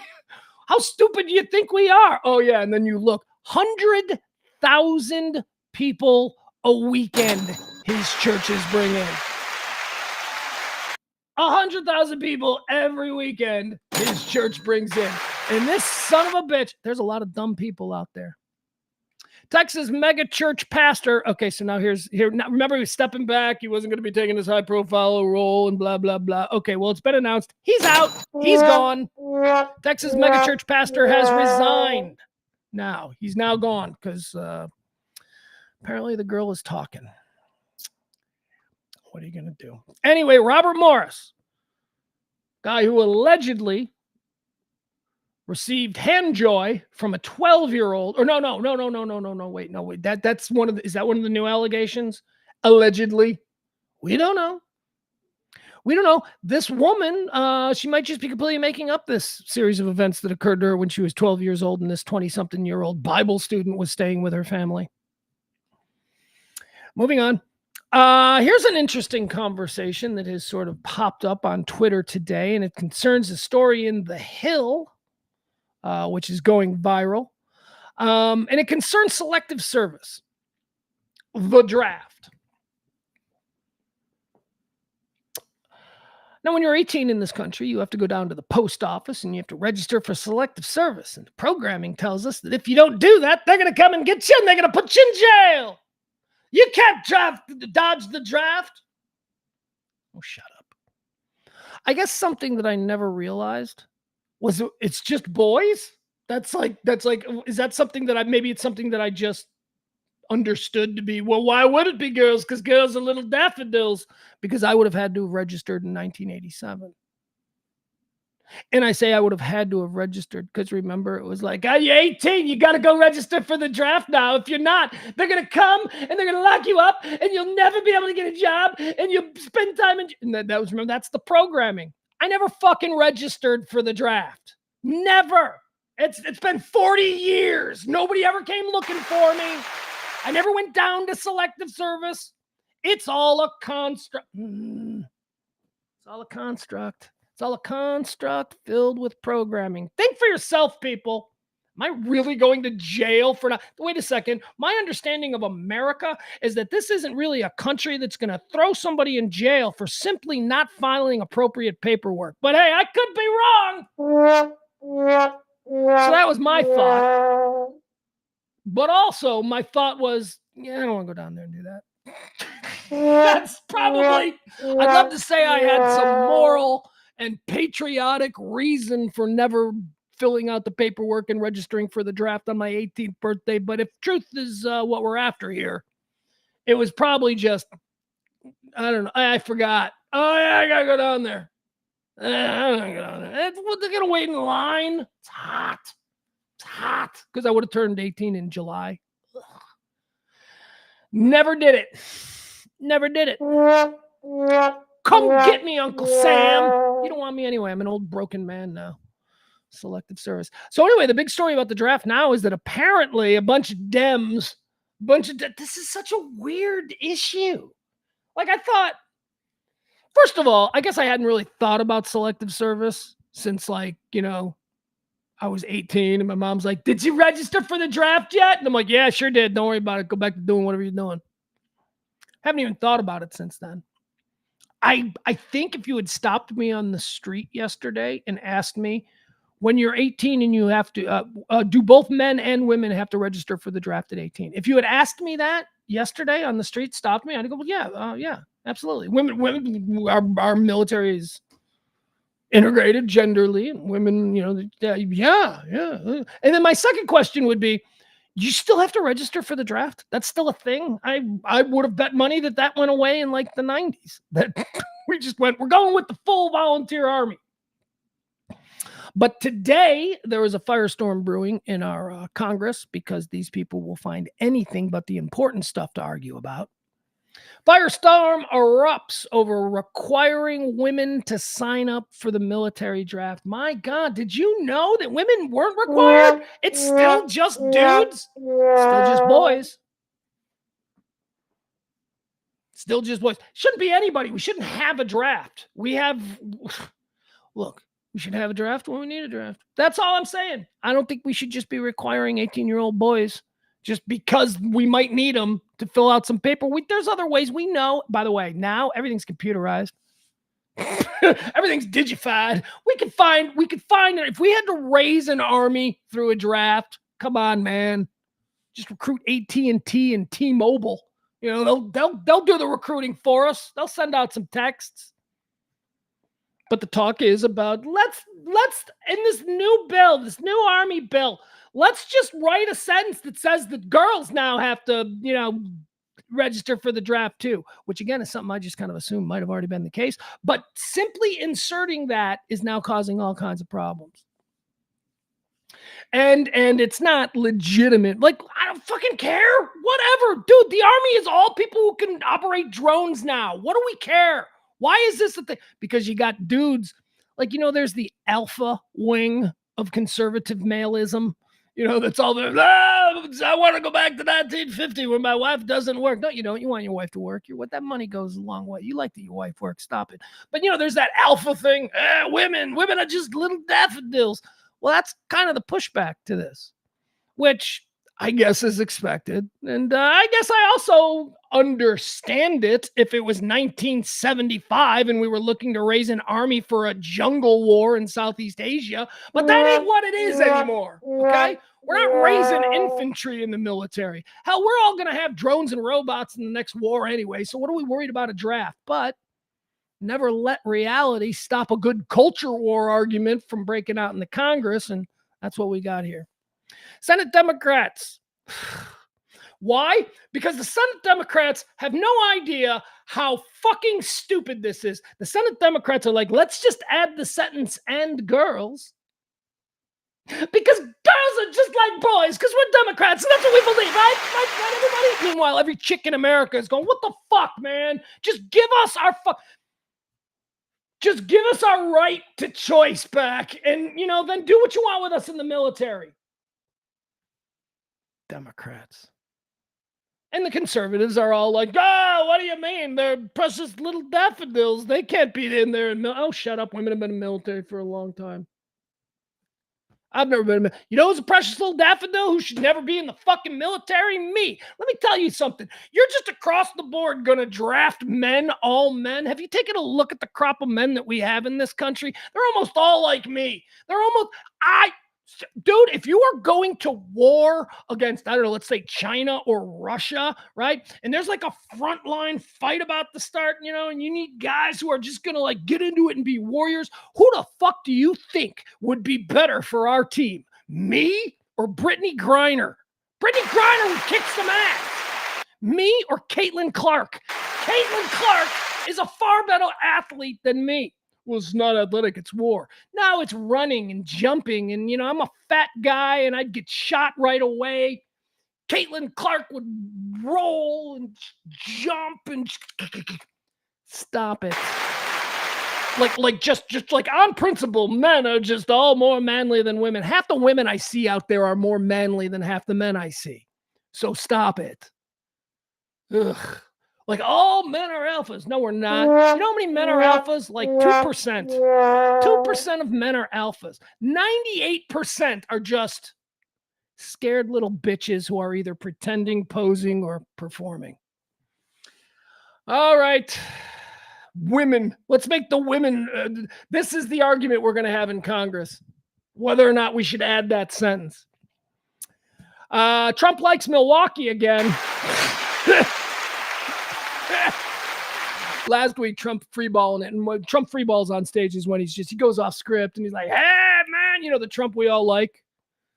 The guy who's going to tell us about aliens accidentally. I was just out in Area 51. I got to meet Mr. Graham. He's the alien we caught in 55. He's going to do that accidentally, and it's all going to be worth it. But during one of these freeballing speechifications by the former president of the United States, he just blurted out, Milwaukee sucks. To which I, a Chicagoan, on the one hand, laughed because it's like fucking Milwaukee. But then on the other hand, was like, you don't talk about Milwaukee that way, Trump. I don't know who the fuck you think you are. Here was this plan. See, this came about because, Trump owns a lot of property in Chicago. He owns the Trump Tower, Chicago. He's got a hotel. I think he's got a casino, or he used to have a casino somewhere in the area, a golf club. Trump's very heavily invested in Chicago. So Trump's plan during the Republican National Convention was he's just going to stay in Chicago. He's just going to stay at his Trump mega palace right there on the river in downtown. Beautiful building. That Trump building in Chicago is one of the most beautiful buildings in Chicago. It is absolutely gorgeous. He's going to stay there. And then, for the convention up in Milwaukee, he was going to probably just chopper in. What is it, like a 10-minute chopper ride? I mean, so that was his plan. And while he was like, I guess, stumping and talking about that, he kind of let out that, I don't want to stay in Milwaukee. That place fucking blows. He didn't say it like that, but you get the idea. People of Milwaukee heard it like that. The people of Milwaukee got really mad. The people of Wisconsin got really mad because guess what? The people in Wisconsin, the MAGA people in Wisconsin, they like Milwaukee. It's their big city. It's where they go for a nice side. Milwaukee is a wonderful city. Milwaukee really is a wonderful city. It's not too big. It's not so big that you're like clutching your purse as you're walking downtown, but it's also not so small that it doesn't have everything that you could need for a weekend, a glorious weekend. It's got everything. It's got pro sports teams. It's got real concerts that come through town. It's got great restaurants, the food, the nightlife in Milwaukee. Milwaukee is all about being fat and drunk. So anyway, that's how we in Chicago feel about our little retarded brother in Milwaukee. So Trump was going to stay in Chicago, but then yesterday he's got to hit Wisconsin hard though. This is what I say. Trump is with Mr. Own Goal. He scores on himself all the time for no reason. Now he's got to do extra work. So the extra work that he was doing was yesterday he was campaigning in Wisconsin because he realizes that Wisconsin is super important for him. He's got to win Wisconsin, and currently he ain't. So he's working hard in Wisconsin, and he was reminded that, hey, last week he told these people their main city sucks. So, of course, yesterday he gets on stage and he's like, Milwaukee's fantastic. What a beautiful city. Why? Because nothing's real. Because nothing is real and everything is a construct. And the construct is we're going to ignore that he said it was terrible last week and just move forward in the now. With that, he loves it. He's not just telling us what we want to hear. That's what the libs do. No, that is not what the libs do. What the libs do is say the shit that nobody ever wants to hear, even other libs.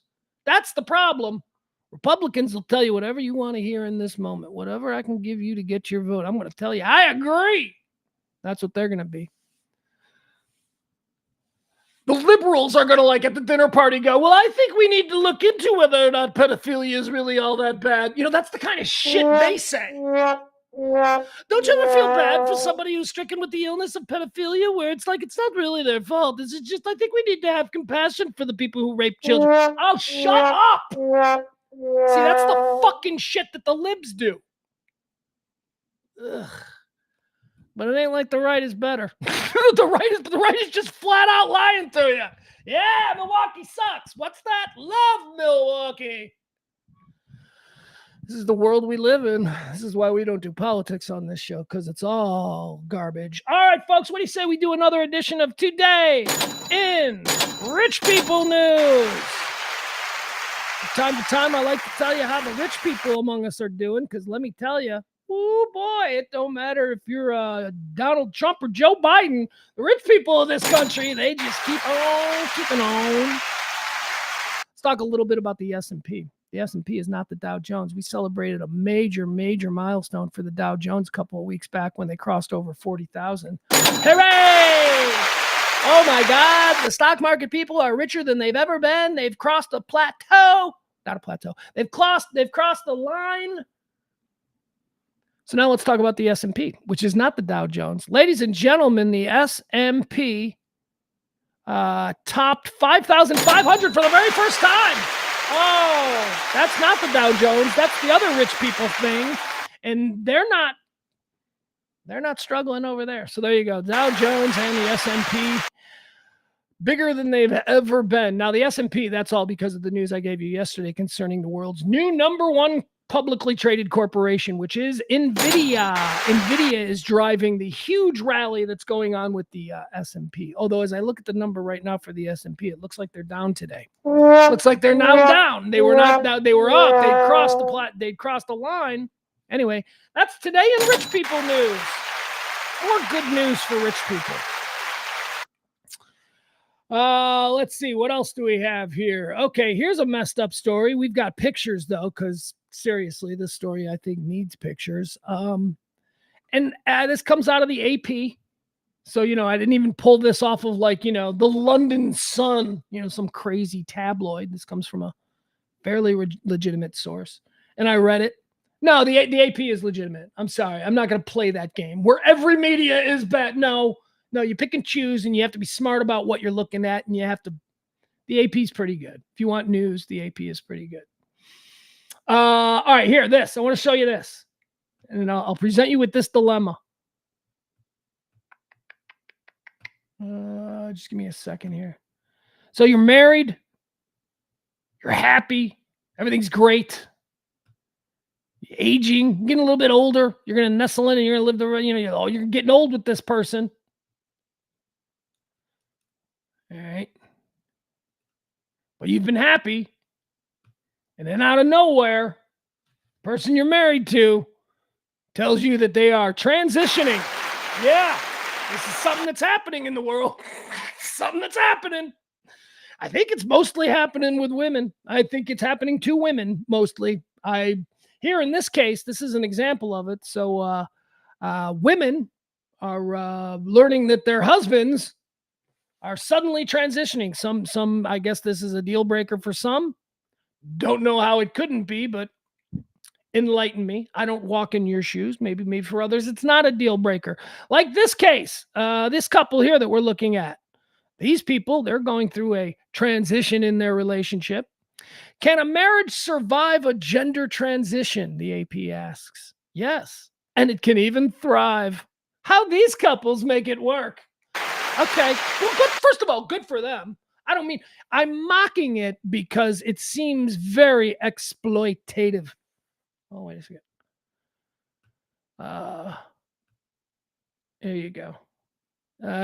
He's not an attractive man, or he's not an attractive woman. He looks like a dude who follows the dead around. I'm not even, you tell me he's transitioning. I'm like, okay. Oh, wait. You tell me he's transitioning. God, see, I don't know. Transitioning, or because transition hasn't occurred yet, we're in the process, it's still a he. I have no idea. This new world is so confusing to me, but I love it all. Present it to me, I shall give you my opinion.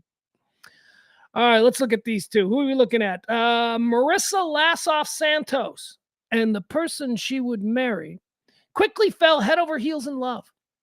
Lassoff Santos was a gay woman. Oh, all right. This is so... What?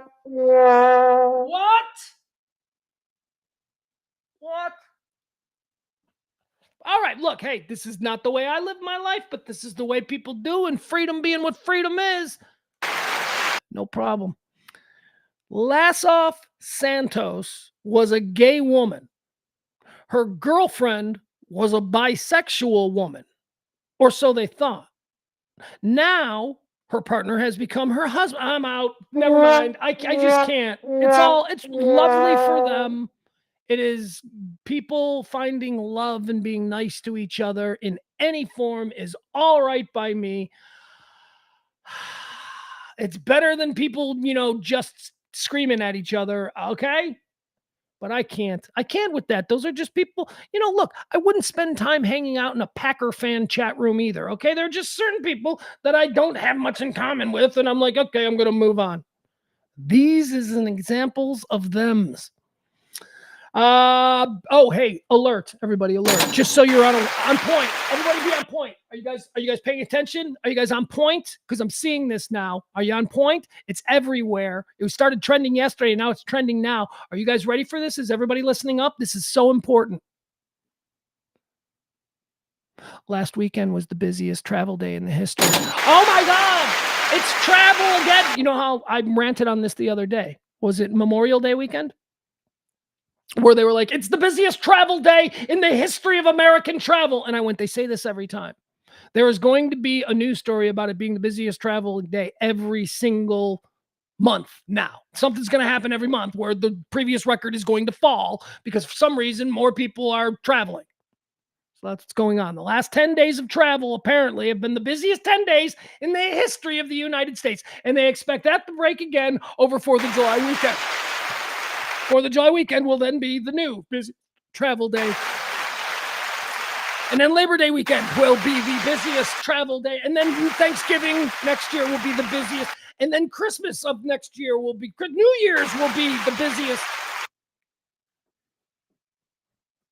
It's about ginning us up. It's about compelling our attention by misrepresenting or using hyperbole to hold us. Everything is the biggest. Everything is the best. This is a record. This is the worst. Every storm is the worst. This is a part of the incessant manipulation that the media has been perpetrating on us, the otherwise well-intended great unwashed. I'm fucking sick of it. Everything is the biggest. Everything is the last time. Hey, everybody, get out. Stay up in the middle of the night tonight and get out in your backyard at 1:45 because it's the last time in your lifetime that you'll ever see Comet X5. Fuck you. Fuck you. Stop trying to gin me up and excite me with bullshit.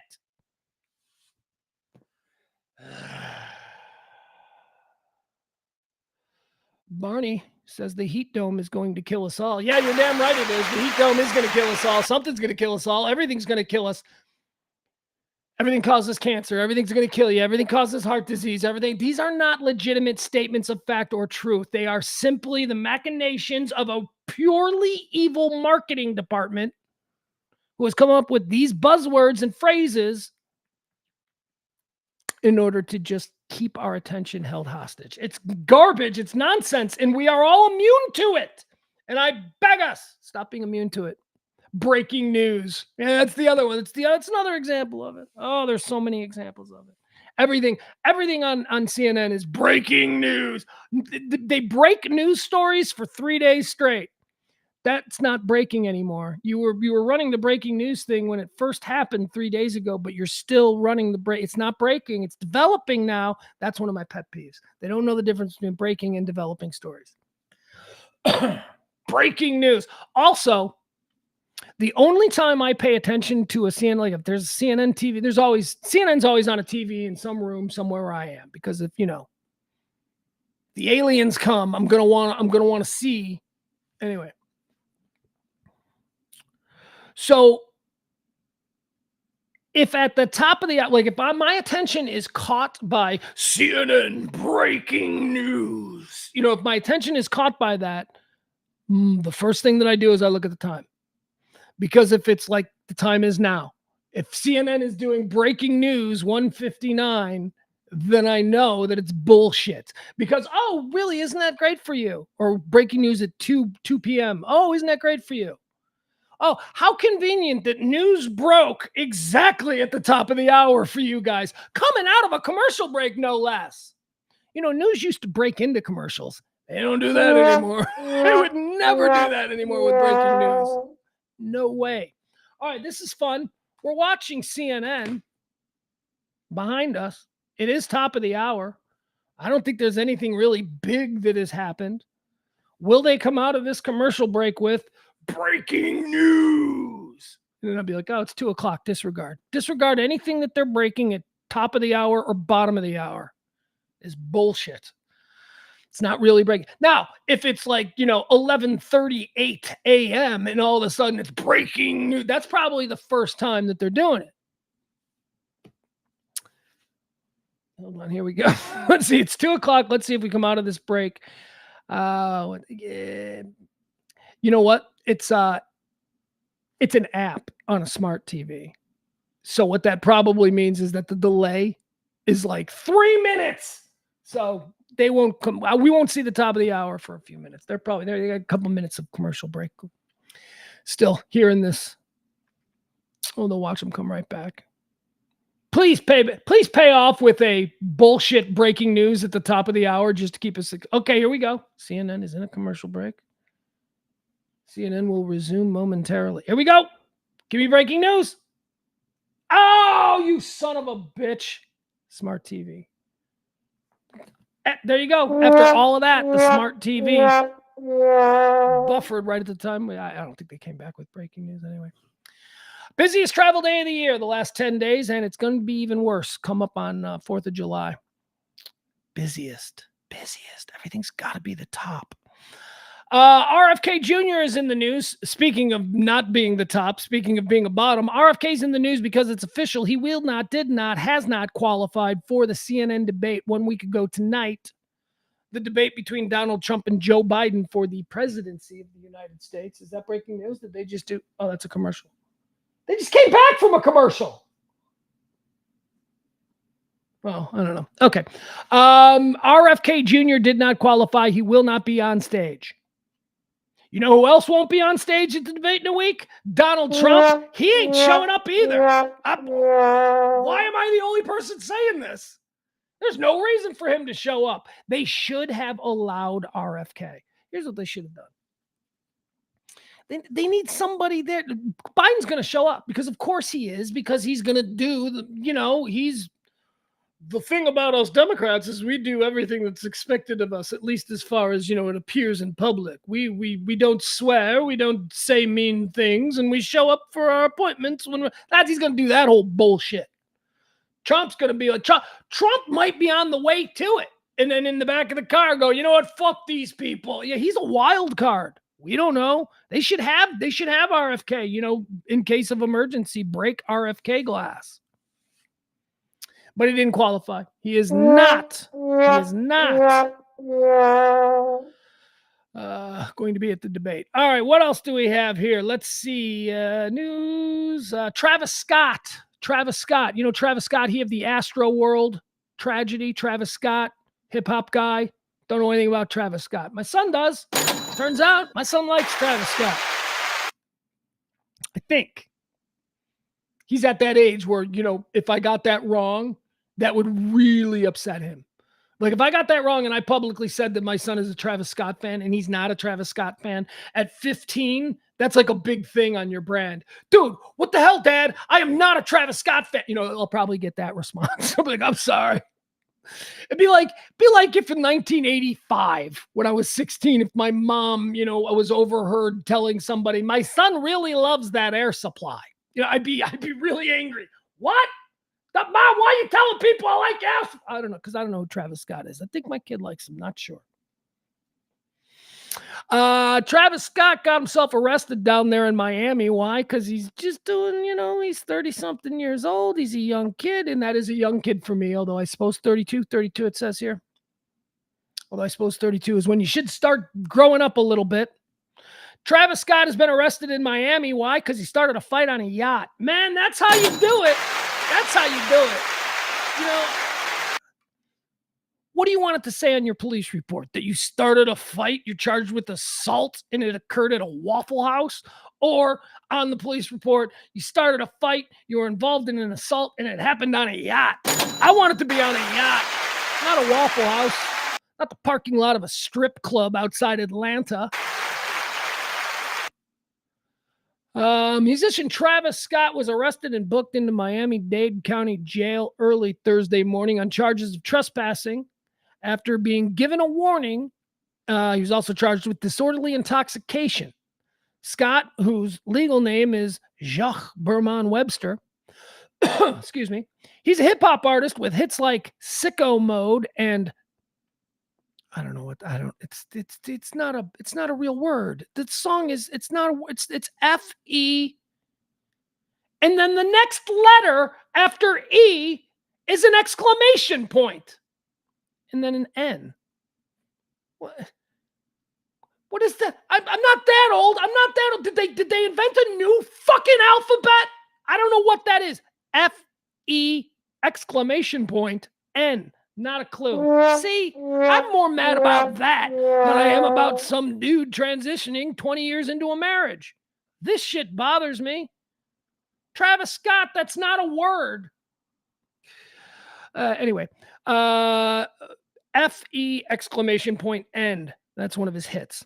Scott was arrested at 1:44 a.m. at the Miami Beach Marina and was booked into jail at 4:35 a.m. Man, that's a lot of downtime. That's like 2 hours plus of doubt. What was going on? What kind of nonsense? Here's the good news. Everything was recorded on multiple body cams. So we will see how Travis Scott was acting. Just give it a couple. Just give it a little bit of time. The Travis Scott, they were all wearing body cams. 2 hours, something happened. They were called. The cops were called at 1:35. He wasn't arrested, or cops were called at 1:44. He wasn't booked until 4:35. He's 33, it says here. Scott bonded out of jail at 8 a.m. CNN has reached out to a representative for Scott. It says Scott is one of the premier rap artists of the last. I don't care about what that is. The incident occurred. Let's find out what happened. This is what we like to do. We like to break down these. The incident early Thursday began when Scott was on a charter boat and was involved in a disturbance with the crew, police said. All right, let's not go too quickly here, okay? So he's on a charter boat. He's out there on a charter boat, Travis Scott is. What's he doing? He out there fishing? Woo, it's hot. No, it's the middle of the fucking night. He's partying. He's out there on there, they're drinking. Whoop, whoop. There's music. There's hoochies everywhere. Come on. It ain't just Travis and a couple of his buddies out there night fishing. No, they're on a yacht. They're partying. It's Miami. He's fucked up. All right, so it's 1 o'clock in the morning now, let's say. The incident occurred early Thursday when Scott was on a charter boat and was involved in a disturbance with the crew. Now, here's what I think might have happened. I think the crew was like, all right, it's getting late. We got to go back in. That's it. You've chartered it for X amount of time. You know, because the dudes who are on the boat, they got families to go home to. That's their job. They're like, yeah, I'm working, do it. This is what I think happened. And at some point, Travis Scott got into a fight with the captain and the crew. And I think it was probably because Travis wanted to keep partying. Let's go, man. Yeah, I'll make it rain for you. And throwing money at him. And the captain's like, fuck you, dude. I want to go home. We're taking the boat back in. We've been out here partying for hours. That's what I think. But I don't know for sure. That's what I think. The arrest affidavit offers some further details of the incident. According to the affidavit, police were called to the dock at first to respond to a report of people fighting on a yacht. Travis Scott and his boys were fighting the captain and his crew. Officers observed Scott yelling at the occupants, and officers could sense a strong smell of alcohol on his breath. There was no physical altercation witnessed by the police. Scott was told to leave or face arrest, and he then went to a vehicle and left the marina. But he returned 5 minutes later. He just returned 5 minutes later, disregarded the officer's commands not to go towards the yacht, and began yelling once again at the crew. He became erratic and began disturbing the peace, and this is when he was taken into custody. All right. The defendant later admitted, Travis Scott later admitted that he had been drinking alcohol and stated, hey, bro, it's Miami.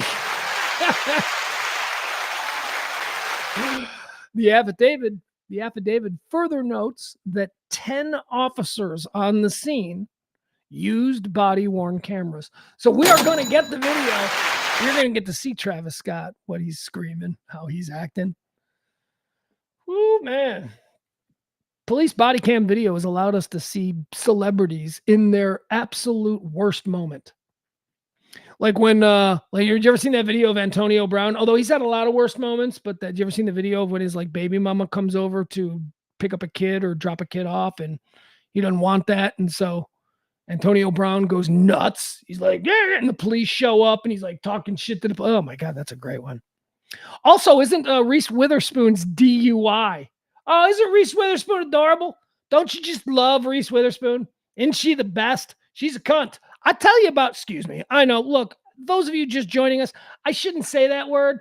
I shouldn't be so blunt with that word, but I'm trying to bring it back. I'm trying to bring that word back the way the Brits use it. We're the only English-speaking country in the world where that word is akin to the N-word. That word is not, the C word is not that bad anywhere else, but it is here. Anyway, Reese Witherspoon, total bitch. Total bitch. Do you know who I am? Do you? I mean, I will never enjoy a Reese Witherspoon movie again now that I see, because she's so cute, y'all. That's her whole thing, her whole brand. Well, you should see her drunk fighting with cops. Not a good look, Reese. All right, George Santos is also in the news today. Remember him? Of course we do. He's the funniest guy in the history of Congress. George Santos is a performance artist who, that's what I'm calling him. I'm just going to call him a performance artist. I don't know, because I don't know what else he is. He's doing some Andy Kaufman level shit. George Santos. George Santos has now announced that he's got himself an OnlyFans account. So if you're interested in that, I mean, I don't know what else I got for you there. I don't know. It says it's not going to be sexy though. It's not adult content. It's just going to be him shopping and fashion, and so nobody's going to have any interest in that. Certainly not me. All right, here's an interesting thing. I promised you guys this yesterday. We talked a lot about I almost just said we talked a lot about Ricky Mays yesterday. We talked a lot about Willie Mays yesterday. Willie Mays, one of my favorite ball players of all time. I believe him to be the best ball player of all time. Although, the lists mostly have him at number 2. Mr. Popular. The lists all have him at number 2. All the lists have Babe Ruth, because you can't not have Babe Ruth be number 1, because that's programming. Willie Mays was better than Babe Ruth. Willie Mays was a 5-tool superstar. So Willie Mays died.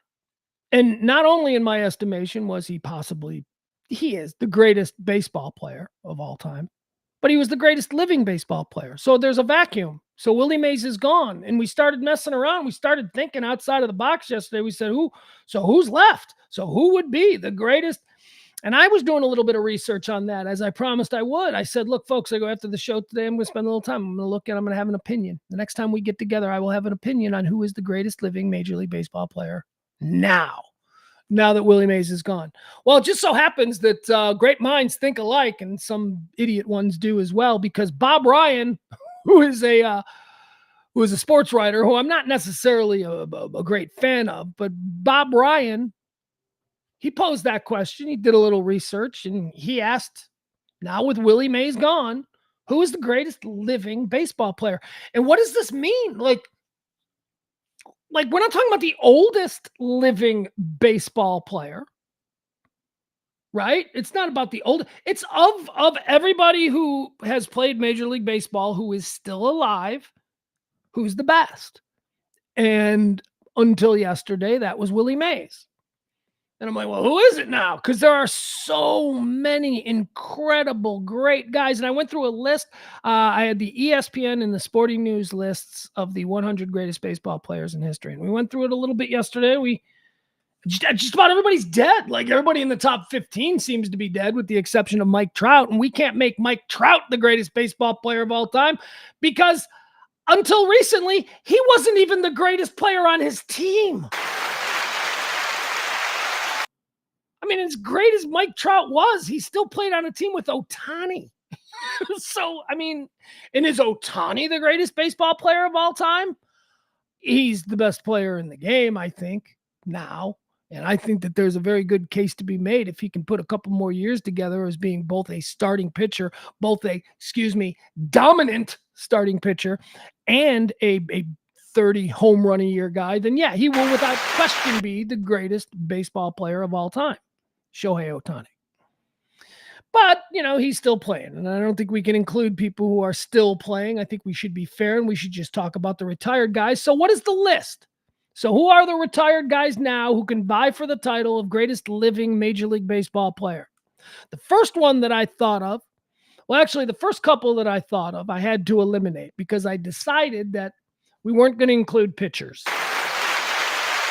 Sorry, this is a position player thing. This is pitchers. It's a different thing. A pitcher pitches every 5 days. He's not, it's a different thing. And in that list, I mean, there's a real conversation to be had between Nolan Ryan and Pedro. I think of the living pitchers, it's Nolan Ryan or Pedro, and you'd have to have another little conference to decide that one. But Bob Ryan. Oh, and by the way, fun fact: Louis Aparicio, the great Louis Aparicio of my Chicago White Sox, build him a statue. They already did. He's got a statue there at the stadium. The great Louis Aparicio. He is now the oldest living MLB player, Louis Aparicio. That's the other thing about Willie Mays. He was not only the greatest, he was also the oldest living. So he's cleared the way for a whole new conversation. Bob Ryan, as I said, asked this question and wrote an article about it. He talked about a number of pitchers. He talked about Nolan Ryan. He talked about Pedro. He talked about Sandy Koufax, right? But we're not going to include pitchers because, again, I don't think it's fair. I think we're talking about everyday offensive and defensive forces. Nolan Ryan, we talked about him. Now we start getting to position players. A couple of them are teammates. Very legitimate conversation to be had about Johnny Bench and Pete Rose. Put a pin in that. How about Ricky Henderson? Now, Ricky Henderson wasn't the offensive threat that Willie Mays was, but he was certainly, in the field and certainly on the base paths. Ricky Henderson's a 5-tool guy. And again, we're not comparing him to Willie Mays. We're just saying of what's left, who is the great? Ricky Henderson is in the conversation. Of course, Barry Bonds. Barry Bonds is in the conversation. He's got to be. Barry Bonds is a monster. If we didn't know anything about the steroids, if we didn't know anything about the controversies surrounding Barry Bonds, not to mention that Barry Bonds is an asshole. Barry Bonds is a jerk. Nobody should ever wish anything good for Barry Bonds. Barry Bonds is a jerk. But forgetting all of that, if we didn't know about the scandal, Barry Bonds is the greatest baseball player I've ever seen. But again, I qualify that because we know he cheated. We know we can't compare what he did to Willie Mays, who, interestingly enough, was like a god to him. Barry Bonds, he's 59 years old. Is he the greatest living Major League Baseball player? I don't know. That's a real controversial one. So here's where I came down. I looked at a whole bunch of these names, and I came down to 2 of the position players. I came down to 2. And man, oh man, isn't this a conundrum for Major League Baseball? Because the 2 greatest living baseball players that I came down with are Barry Bonds and Pete Rose. 2 disgraced non-Hall of Fame members. Barry Bonds is disgraced for a legitimate reason. Barry Bonds used something that allowed him to be superhuman, that allowed him to do things that people in the 60s and the 70s that he's competing with in these record books, he was allowed to do things. He had advantages. He had chemical advantages. Screw Barry Bonds. Also, because Barry Bonds is such a piece of garbage, he doesn't get a lot of love from people. So there's not a whole lot of people going, free Barry Bonds. But man, oh man, separate the art from the artist. That dude could play baseball. Skinny Barry Bonds was every bit as good as big muscle steroid Barry Bonds. Do you remember the 2 careers of Barry Bonds? Are you old enough to remember that? Does anybody remember Pittsburgh Pirates Barry Bonds? Does anybody remember Chicago White Sox Sammy Sosa? And the reason I mention him as well, because both Barry Bonds and Sammy Sosa were tall, skinny toothpicks. That's what they were. And then they found steroids. And then they became huge. Both of them were excellent baseball players before they found the steroids. Both of them were top 10 in the game before, young talent in the game before they found the steroids. So screw Barry Bonds. Now that leads us to my other choice, which is Pete Rose. Woo! Pete Rose is not an easy one either. He's banned from baseball. Now, Pete Rose, in my estimation, is banned from baseball for a totally different reason than Barry Bonds. There's no Pete Rose. Oh, by the way, also Pete Rose, total asshole. Not a nice guy. Nobody likes Pete Rose. Pete Rose was a dick. Pete Rose was arrogant and he was mean. But he's banned because of gambling, which he didn't even gamble on his own team or against his own team, right? That's the reason you don't want people gambling on their own team, because you think then they could somehow influence the outcome, either by being great, but more likely by fucking committing errors or screwing up. That's why you don't. Pete Rose never bet against his own team. Pete Rose was the greatest competitor Major League Baseball has ever known. Charlie Hustle was his nickname. The dude ran, sprinted to his position every single time. He didn't meander out playing catch with the boys. He was ready to go. He was a hard ass. He's banned from baseball for something that baseball now makes billions of dollars a year off of, which is gambling. So I think you need to revisit the whole Pete Rose situation, and it's my hope that in the next few years, and especially now as people have this conversation more, where it's kind of obvious that Willie Mays being gone now, that leaves Pete Rose as like the one guy who you look at and go, wow, he was like a Marvel character out there. He was so good at everything. He's baseball's all, okay. We all know the chicks dig the long ball, so we're always going to be like super impressed with the guy who owns the home run record, the career home run record. That's great. But, home run hitters often lead the league in strikeouts. Home run hitters often bat 250. Home run hitters are not what wins you championships. You know what builds dynasties? Dudes who can get hits. Dudes who can move players around the base paths. Dudes who hit 350 plus for a career. That's Pete Rose, baseball's all-time leading hit leader. Tremendous defensively, incredible on the bat pit. This dude looked like an Oompa Loompa with a Mo Howard haircut, and he's out there stealing home. Charlie Hustle. Pete Rose is the greatest living baseball player. There you have it. I have spoken. All right. What else do we have here? Anything else? Oh, yes. Oh, this is very exciting. Okay. Hold on. Yeah, one more thing. Okay, so I'll share this with you. I told you a couple of things. You're coming up on the weekend here. You might be looking for something interesting to watch. I gave you a movie that I really enjoy called Love and Mercy. It's the story of Brian Wilson. It stars John Cusack, stars Paul Dano, playing two different versions of Brian Wilson, one the younger, one the older. It stars Paul Giamatti. It's a great movie. It's very interesting. It's pretty. It'll make you cry. It'll make you laugh. It's fun. It's interesting. That, oh my God, this, because we think about the Britney Spears thing as being the first time that, like, a conservatorship. I didn't know what a conservatorship was. This dude went through it in the 70s, and it was rough. Anyway, Love and Mercy. That's the movie. You can find it. It's streaming somewhere. Saturday night on HBO. It's HBO Max. Of course it is. Max. Saturday night, HBO Max Max. We'll just call it Max. They've got a new documentary that they're debuting, and I'm so excited about it. One of my favorite people, one of my favorite characters in rock and roll. One of the great men. Now, I'm in the tank for this kind of stuff. Just the other day, we talked about it was the anniversary of Clarence Clemens' death. I love my musicians. I love my guys that. Well, Clarence isn't the only member of the East Street Band who's fucking awesome. There's also the case of Stevie Van Zandt. Stevie Van Zandt has an HBO Max documentary debuting on Saturday night, and I couldn't be more excited. Whether you know him as Little Steven, whether you know him as Miami Steve Van Zandt, whether you know him as Silvio Dante from The Sopranos, it doesn't matter. That is one. Whether you know him from his awesome rock and roll channel on Sirius XM, Steve Van Zandt's Garage is the coolest rock and roll station. It's the coolest music mix, and it's all curated by him. Steve Van Zandt is a fascinating dude, and he is getting the celebrity treatment as well. He should. He's an icon in music.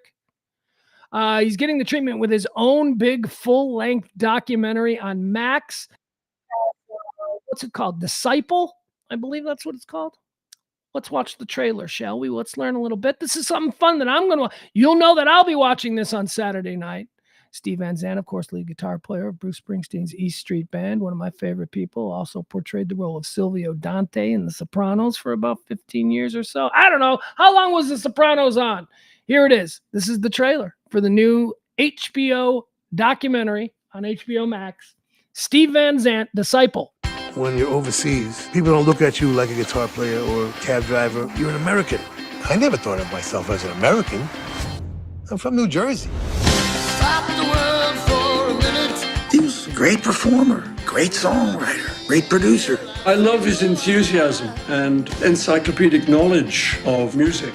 He's a businessman. He's a philanthropist. He really is a Renaissance man. I'm losing my balls over here! Miami Steve was a character that I was playing in the East Street Band. The Dean Martin in our rock and roll Rat Pack. We were so close, I just wanted him near me. He just became my rock and roll brother instantly, you know? But he did need to take his shot. 15 years. We finally made it. Then I quit. The night before payday. I went from artist to activist. I married this fun rock and roll guy, and all of a sudden, he's in South Africa. Steve got together different genres of music. The amount of artists that were involved. Rockers, rappers, R&B stars. Stephen understood rock and roll owed a debt to the continent of Africa. There's this guy who was so well-read and so politically astute, but dressed like a dervish or a pirate. He's nothing less than a revolutionary. But I was spiritually exhausted. I said what I wanted to say, and no record company wanted to sign me anymore. So I walked my dog for 7 years. I wanted to be very different, as different as I could be, thinking I'm never going back to music again. You know. Steven, the second act, it's amazing. All of a sudden, he's in television, radio. He's building a record label. Rock and roll kept him alive. And I really do believe it's his religion. One of the great horses in rock and roll, and one of the great horses for Justice Little Steven. Steve's a true believer. There's something about rock that's unique in the way it communicates emotion, inspiration, and motivation. This is what it's all about.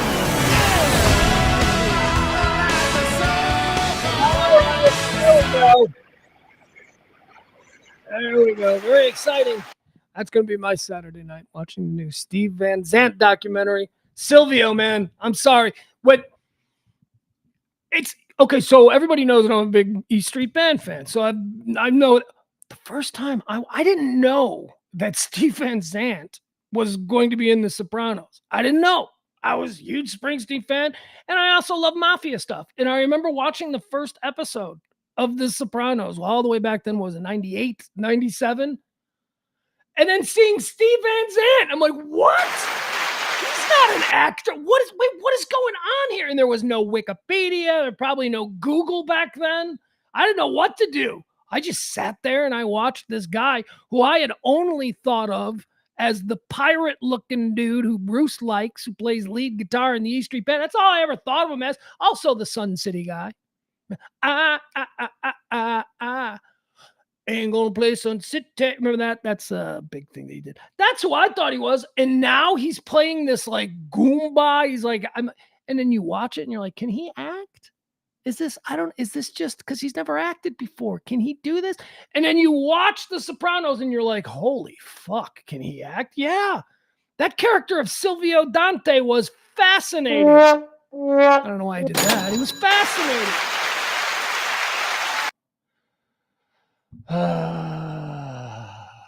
Chuck Nelson says that I can watch that documentary and order a new tavern-style pizza from Pizza Hut. They introduced it this week. Well, first of all, can't afford any Pizza Hut. That is not. I eat peanut butter and jelly sandwiches and some ramen, and I got some baked beans that I'm going to reheat, so we'll be fine. But that's beside the point. What the fuck is that about? Pizza Hut is trying to see, man. You know, when I moved down here 3 years ago, I'm like, tavern pizza is a thing. We are 3 years ahead of the curve here. We need to introduce tavern pizza. But we already got great pizza here in Texas. I'm like, you don't know what fucking great pizza is. You really don't. There are different kinds of pizza. You've got one kind. You've got bad knockoff, greasy New York style pizza. That's what you think pizza is? It's more than that. But now over the past 3 years, there's been all kinds of like, I'm seeing this place right around the corner that serves tavern style pizza. Like, yes, I lived here for 15 years. And the only place I could get good, respectable tavern style pizza was at Louis Tavern. It was the only place, and it was good. And of course, people who own Louis come from the south side of Chicago, so they knew what they were making. But now you're telling me Pizza Hut? All right, we got to Google this. There's got to be a video, right? Let me take a look at this. Let's see. Pizza Hut's got tavern style pizza. Let's go to YouTube. Let's see if, all right, let's do Pizza Hut. I just want to see what this looks like. Okay. Tavern pizza. Pizza Hut tavern pizza. Look at that. It comes right up. Chuckles Nelson. Look, I'm going to be open-minded, right? But I just know it's going to be awful. Because here's the problem. Everything at Pizza Hut is not good. Here's what Pizza Hut is. You want a piece of pizza? Yeah. How's the pizza? Mid. It's just, it's bread with a sauce. Not much flavor there. There's certainly no seasonings. And why? Because Pizza Hut needs to be sure that they can sell pizzas to people in Nebraska and people in Florida. So they're not going to do anything real ethnically challenging with the spice combinations and shit like that. So what do you get with national brands? You get just bland. You just get like, yeah, tastes like cafeteria pizza to me. Pizza Hut tavern style. What is this? Let me see. I'm trying to see. There's no video for it. What is this? What is this guy doing? Oh, should we watch a dude do a taste test? All right, let's just pick a random dude. So he's got the new Pizza Hut. I thought maybe there would be a commercial. I thought maybe there'd be like a Pizza Hut commercial for it, but there's not. All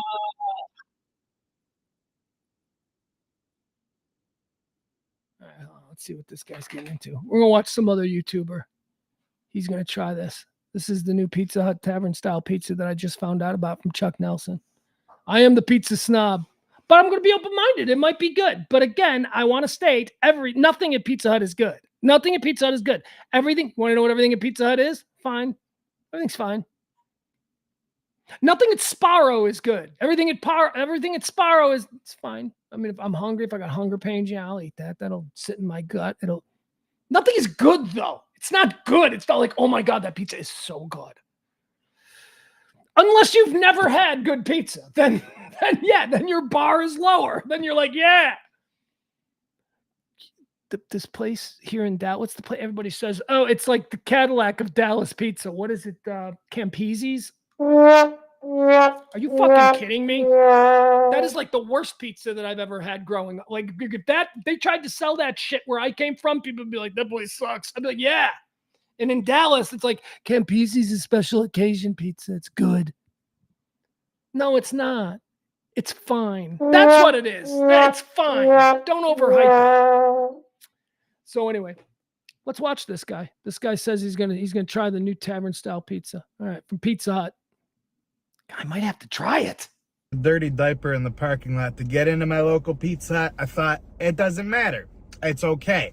The weather's great. This Pizza Hut knows how to make pizzas. These are going to be good. So Pizza Hut now has a tavern-style pizza, which is a thing out of the Midwest. It's out of Chicago. You might think a deep dish, but what the locals eat is a thing called tavern style, and it's pretty dang good. So let me show you Pizza Hut's take. That is absolutely true, by the way. That is why every time people are like, oh, yeah, but you love Chicago-style pizza. I'm like, yeah, once every couple of months when people from out of town come in. That's when Chicagoans eat stuffed pizza. 2 or 3 times a year, max. And it's only when like your cousins from Ohio are in town and they want to go and get real authentic Chicago pizza. People in Chicago eat more pizza than people in any other place. I know this because there was a report back when I was working in a pizza restaurant just a few years ago. More pizzas consumed in Cook County than anywhere else. And it ain't stuffed deep dish, thick Chicago style pizza. No, it's the other style of Chicago pizza. This. Tavern style. So that's what he's talking about. This is 3 times a week. Pick one up on your way home from work. Feed the family pizza. And it's the greatest. To get into my local Pizza Hut, I thought, it doesn't matter. It's okay. The weather's great. This Pizza Hut knows how to make pizzas. These are going to be good. So Pizza Hut now has a tavern-style pizza. Okay, Adam, please, I love you, Adam Reyna. Please allow me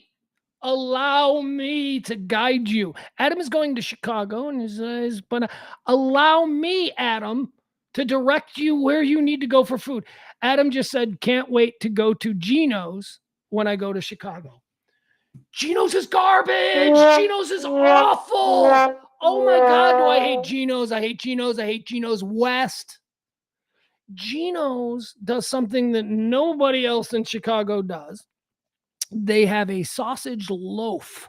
They create a flat pressed loaf of sausage. And it's gross. And I'm not, please don't go to Gino's. Please, Adam. The concierge, or maybe the steward, the flight attendant might go, you need to go to Gino's, because that's like programming. That's like, people, you're in town, you got to, because that's the tourist spot. Don't go to Gino's. I'll send you to a cool tourist spot where you'll get thin crust tavern style pizza that is apex level. Gino's is for people who are there. Oh, we're staying at the hotel across the street and we just thought we'd come in. We don't like stuffed pizza, so they get thin. Don't do that. Don't, please, Dad. Don't go to Gino's.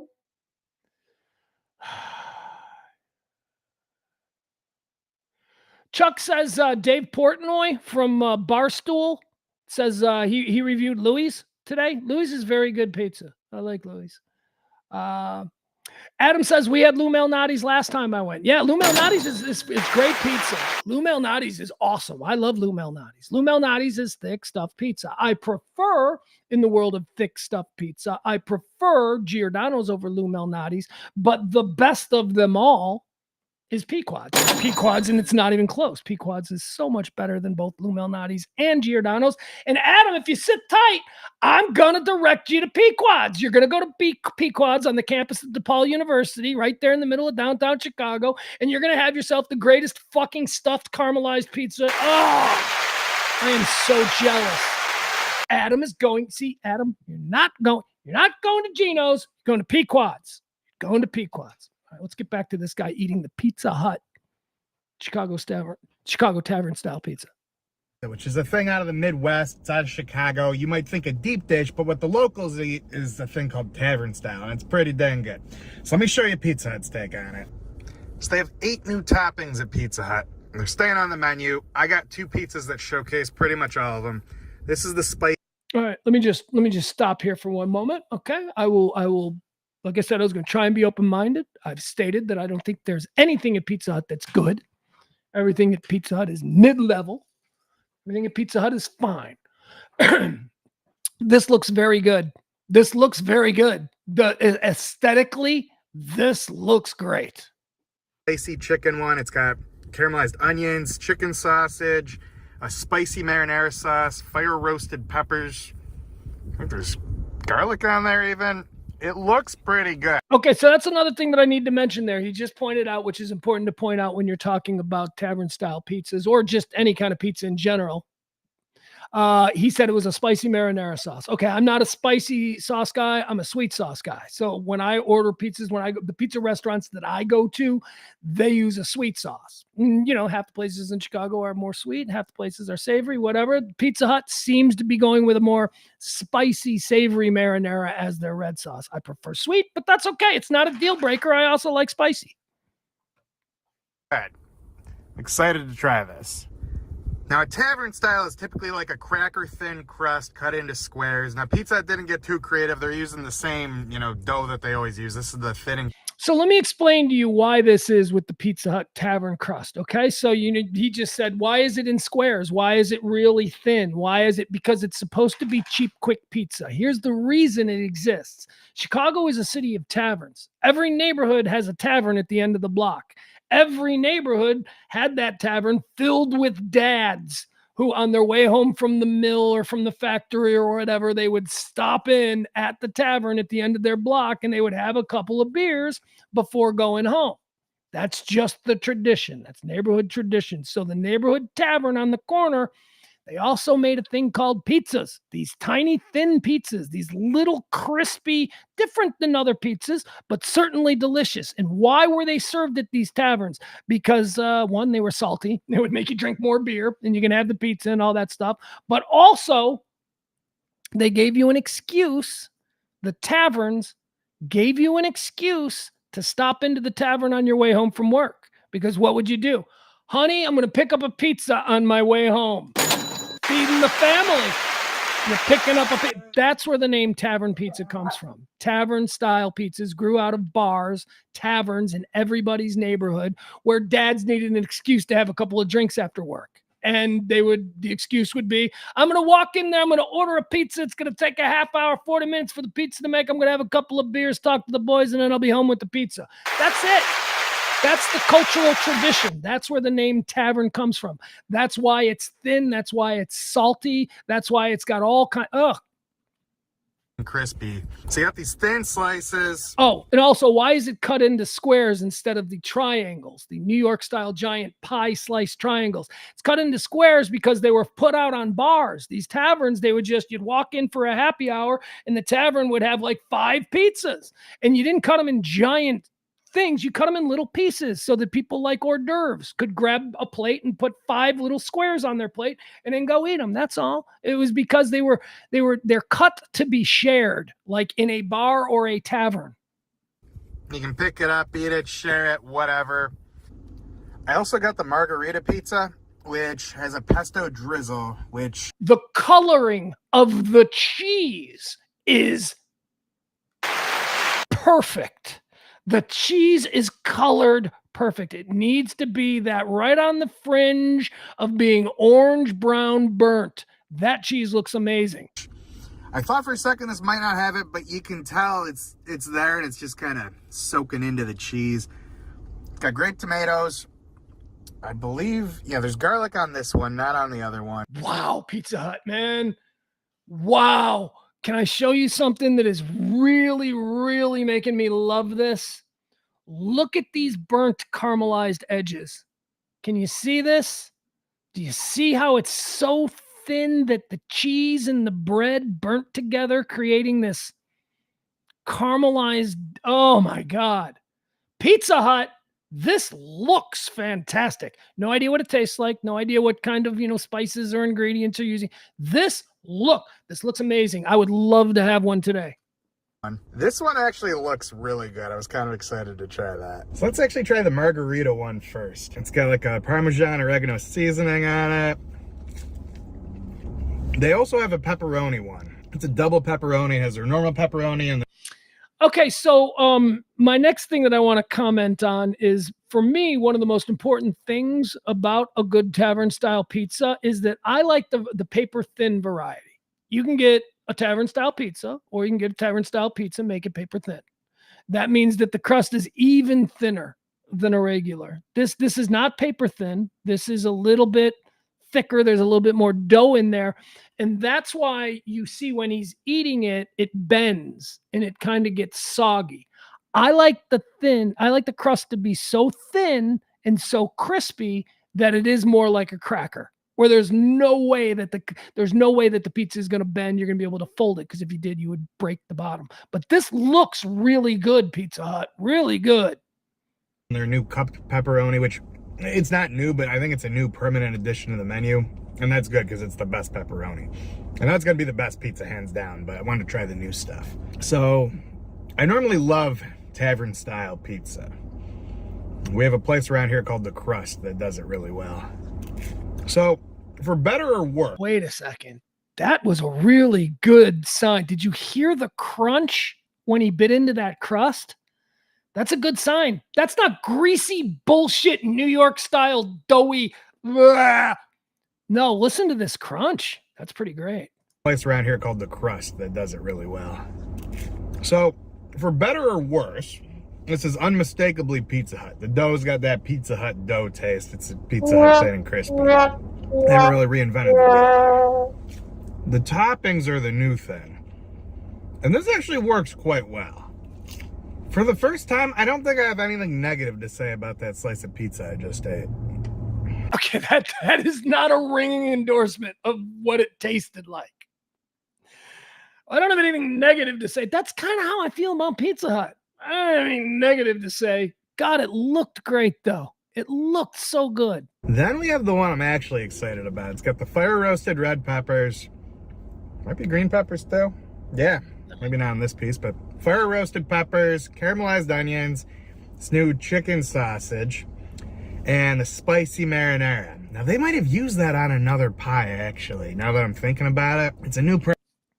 That sounds like a really good combination. That sounds like a really good combination of toppings. Permanent addition, but I think that's on something else, right? Let me know in the comments. I'm sure I've had it, if that's the case. Let's try this one. The chicken sausage is good. Maybe a little cheap tasting texture-wise. Pizza Hut. That spicy marinara is really nice. Gives it a little extra kick, a little bit more flavor. And it's not crazy hot, but there's some heat there. This one's not for the heat-averse. All right, you know what? We don't need to watch that whole video. Here's what I'll say. He doesn't sound like he thinks it all tastes really good. He said the magic words. I get exactly what he meant. He said everything. It's very Pizza Hut. It tastes. I know what he means by that. So it's not great. He didn't bite into it, and he didn't go, man, this is fucking delicious. It was probably you bite into it, and it's like, yeah, I can eat this. This is all right. Yeah, I'll have another piece. Yeah, but it's not like, oh my God, this is so good. See, pizza. Here's the experience I'm looking for when I eat pizza. You know, when you're sitting there and you got a pizza in front of you and there's like maybe 3 or 4 people and they're all eating off the same pizza. I want the pizza to be so good that about halfway through the pizza, I start doing pizza math where I'm trying to make sure that I get the pieces that I want. That's how good it's got to be. Where you're like, you know, and you always get to that point in the night where the pizza is there and there's like 4 pieces left and there's like 2 of you and you're both still eating and you start looking at each other like, somebody's going to get 3 of these 4 pieces. And somebody's going to get 1. Who's it going to be? Now I want pizza. Let's see here. Adam says, I may cancel. I already canceled my... Adam's going to cancel his trip? What's he going to do? Adam's now canceling? Adam's now going to cancel his trip to Chicago. The one thing I have to look forward to this summer is planning his itinerary and where I want him to eat. And I would hope that after all these years, he would trust me and not go to Gino's. By the way, Gino's as a restaurant is fine. They got good food there. You could, the sausage loaf that they use is just, it's not good. It's just not, it tastes funny. The consistency makes the pizza weird. I don't know, but whatever. Also, Gino's crust is far too thick, far too doughy. I'm talking about their thin pizza. I'm talking about their tavern style pizza. Let's see, that's maybe a good example of what a real tavern style pizza ought to look like. Let's see. By the way, somebody just said, let's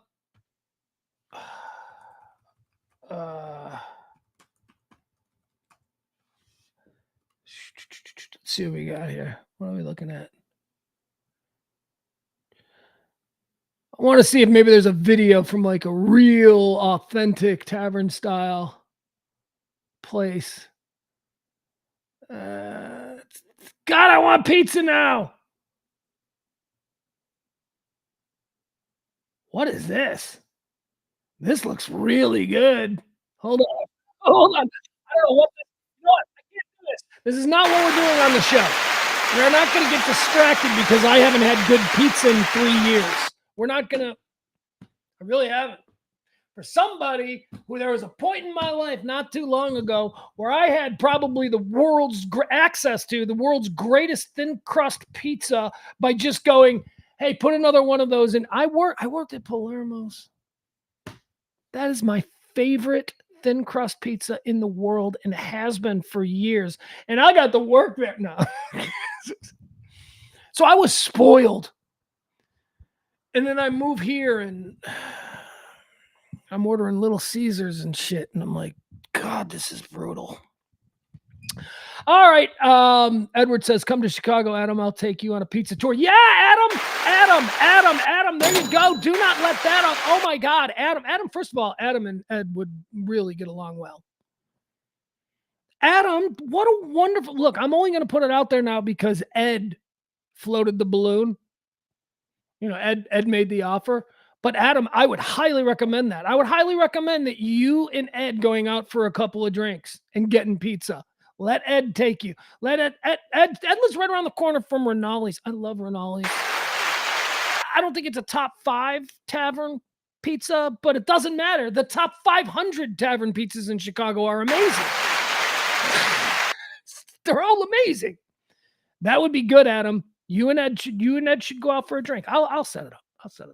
I would like that too, because you're two people that I really like. And and by the way, Ed, you know, if it was weird, Ed and I go way back. Like if it was weird, like if Adam was like, you know, if this wasn't, I wouldn't be doing this. No, I think you and Adam would get along. I think you take Adam to the lodge. Take Adam to the lodge, have a couple drinks. By the way, Adam, the lodge is not what the lodge is here in Dallas. The lodge in Dallas is not a strip club, or the lodge in Chicago is not a strip club. It's where Ed hangs out. It's where Ed lives. It's where Edzilla holds court. As he observes the entirety of his Radio Misfits empire. CNN's back in a break again.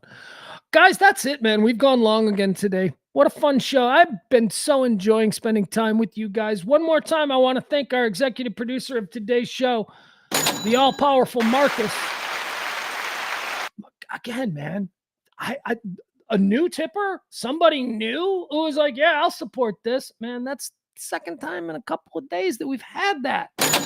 Thank you so much, Marcus. I appreciate that.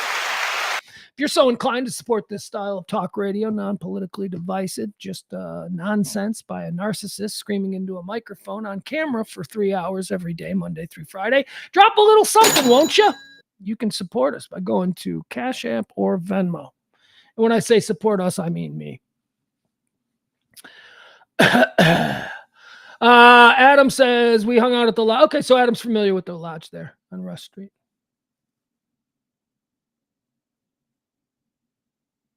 Chuck Nelson says, diners, drive-ins, and dives did a segment from the South Side of Chicago Pizza that looked great. All right, let me look for that. Because I've never seen like that. It's like, I don't know like how it's portrayed. Because, okay, so we're going to do what? I wonder where they went. Would they go to Aurelio's? Like, where would diners, if diners... What's the name of that show? Diners, drive-ins, and dives. Okay.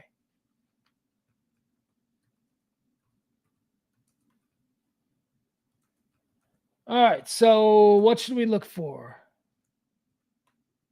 I'm just going to put Chicago pizza. That's it. We'll just, and whatever comes up, we'll look and see if they do something on. Top 5 pizzas, DDD video history with Guy Fieri.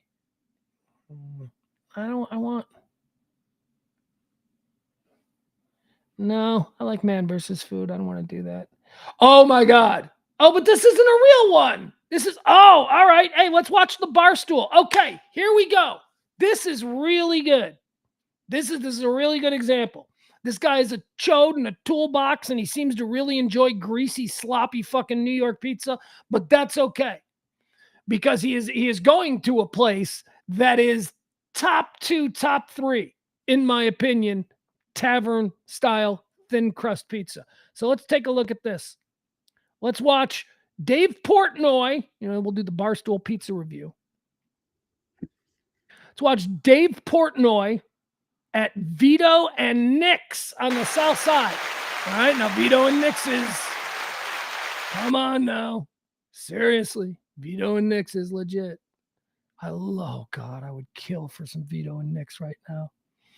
All right, here we go. Let's see what he has to say about Vito and Nick's.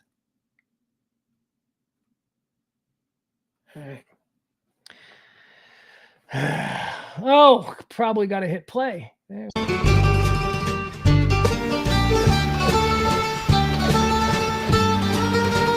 That's Vito and Nick. All right, Spire, pizza review time. Vito and Nick's, Chicago, South Side, 100-year anniversary. You're borderline in the street, Spider. You look like, I don't want you to get hit. Probably number one place we got requested for Chicago. It was what, 40 minutes from where we were? You guys can come right in. Yeah. So we had to try it. I bought a t-shirt, 100-year anniversary. I'm gonna do it. They had cakes. Pizza looked right up my alley. When I saw it coming out, by the way, I'm still playing fucking hurt. This is what, 3 or 4 days after my tongue got bit? It's literally bruised now on the upper. I don't want to make this like the tongue saga. I took 13. All right, come on. Vito and Nick's, awesome vibe in there. I took pictures, I got video, we'll put it in.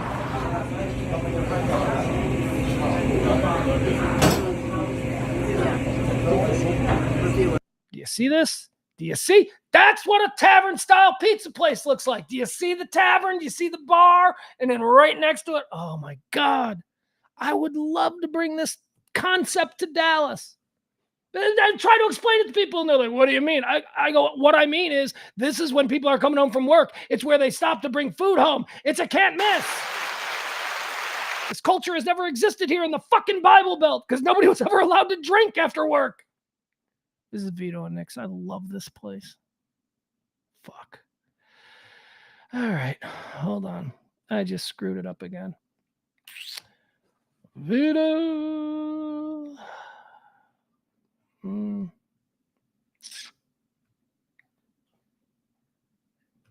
Sorry. All right. Hold on. We're going to. By the way, you see this tavern? Do you know how much fun this place is after a softball game at like 9 o'clock on a Friday in September? I mean, come on, man. This is the life. Vito and Nick's. All right. I took pictures, I got video, we'll put it in.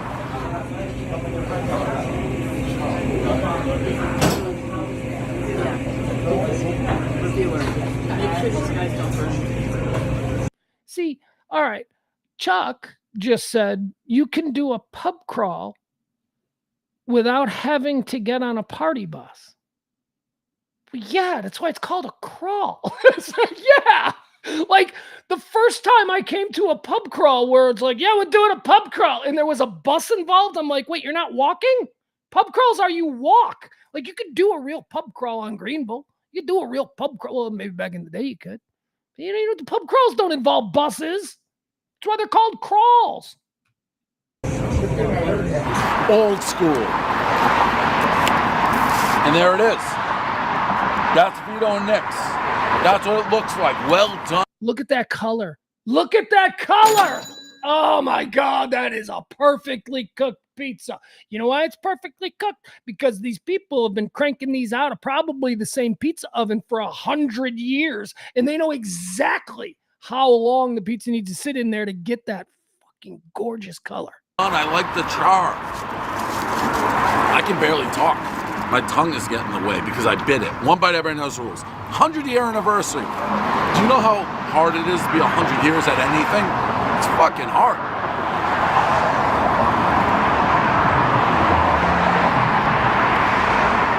Okay.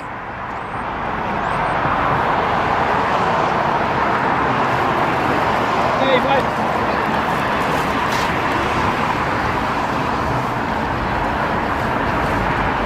This would be like playing basketball with one hand. Jim Abbott pitching with one hand. I'm eating with 0 tongues. Pub style for Chicago. They should all be like this. Like this is super thin. Some of these pub styles are too thick. That's not pub style. That's like just, that's what she said style. I really like this.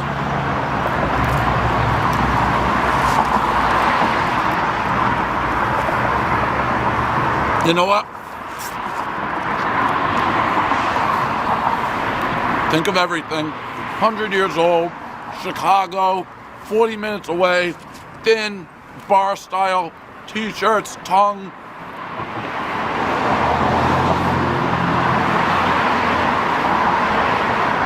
I'm going to do it. Everything all together, Vito and Nick's, worth it. This is worth it. This is worth it. I'm going to go 8-1.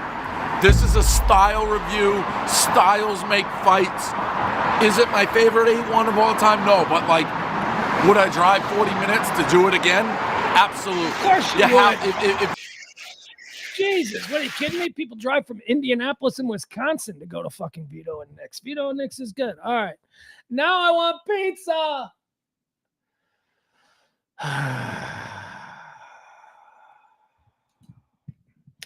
Guys, that's it. We're done. We had 3 hours again today. Stream of consciousness, me just blabbing. It was nice. We watched a little video. I took a little break. We'll be back tomorrow. We'll end the week. Hey, I got some bad news. Heartbreaking news, if I'm being honest. Some bad news.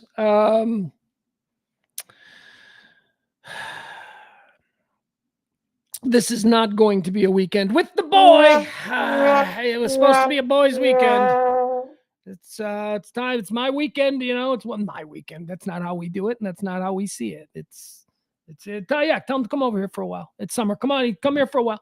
Anyway, typically, you know, we were in a rhythm. This would be the weekend that I would get to spend with my kid, but I don't because, well, like I said yesterday, he's got a real family that he does all of the wonderful real family stuff with, and he's going away for vacation.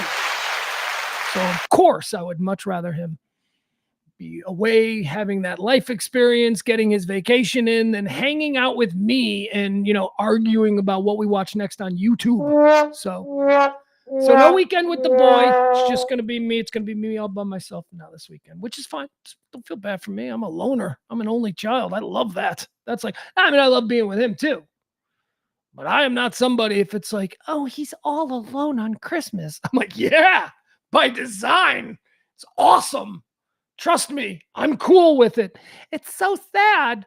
It's so sad. He's got no one to talk to. I'm like, I am going to spend the entire weekend in my underwear. What do you mean?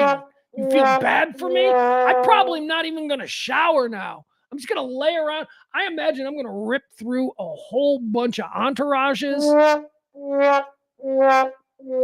So yes, it's a change of plan that my boy isn't coming with me this weekend. That's all right.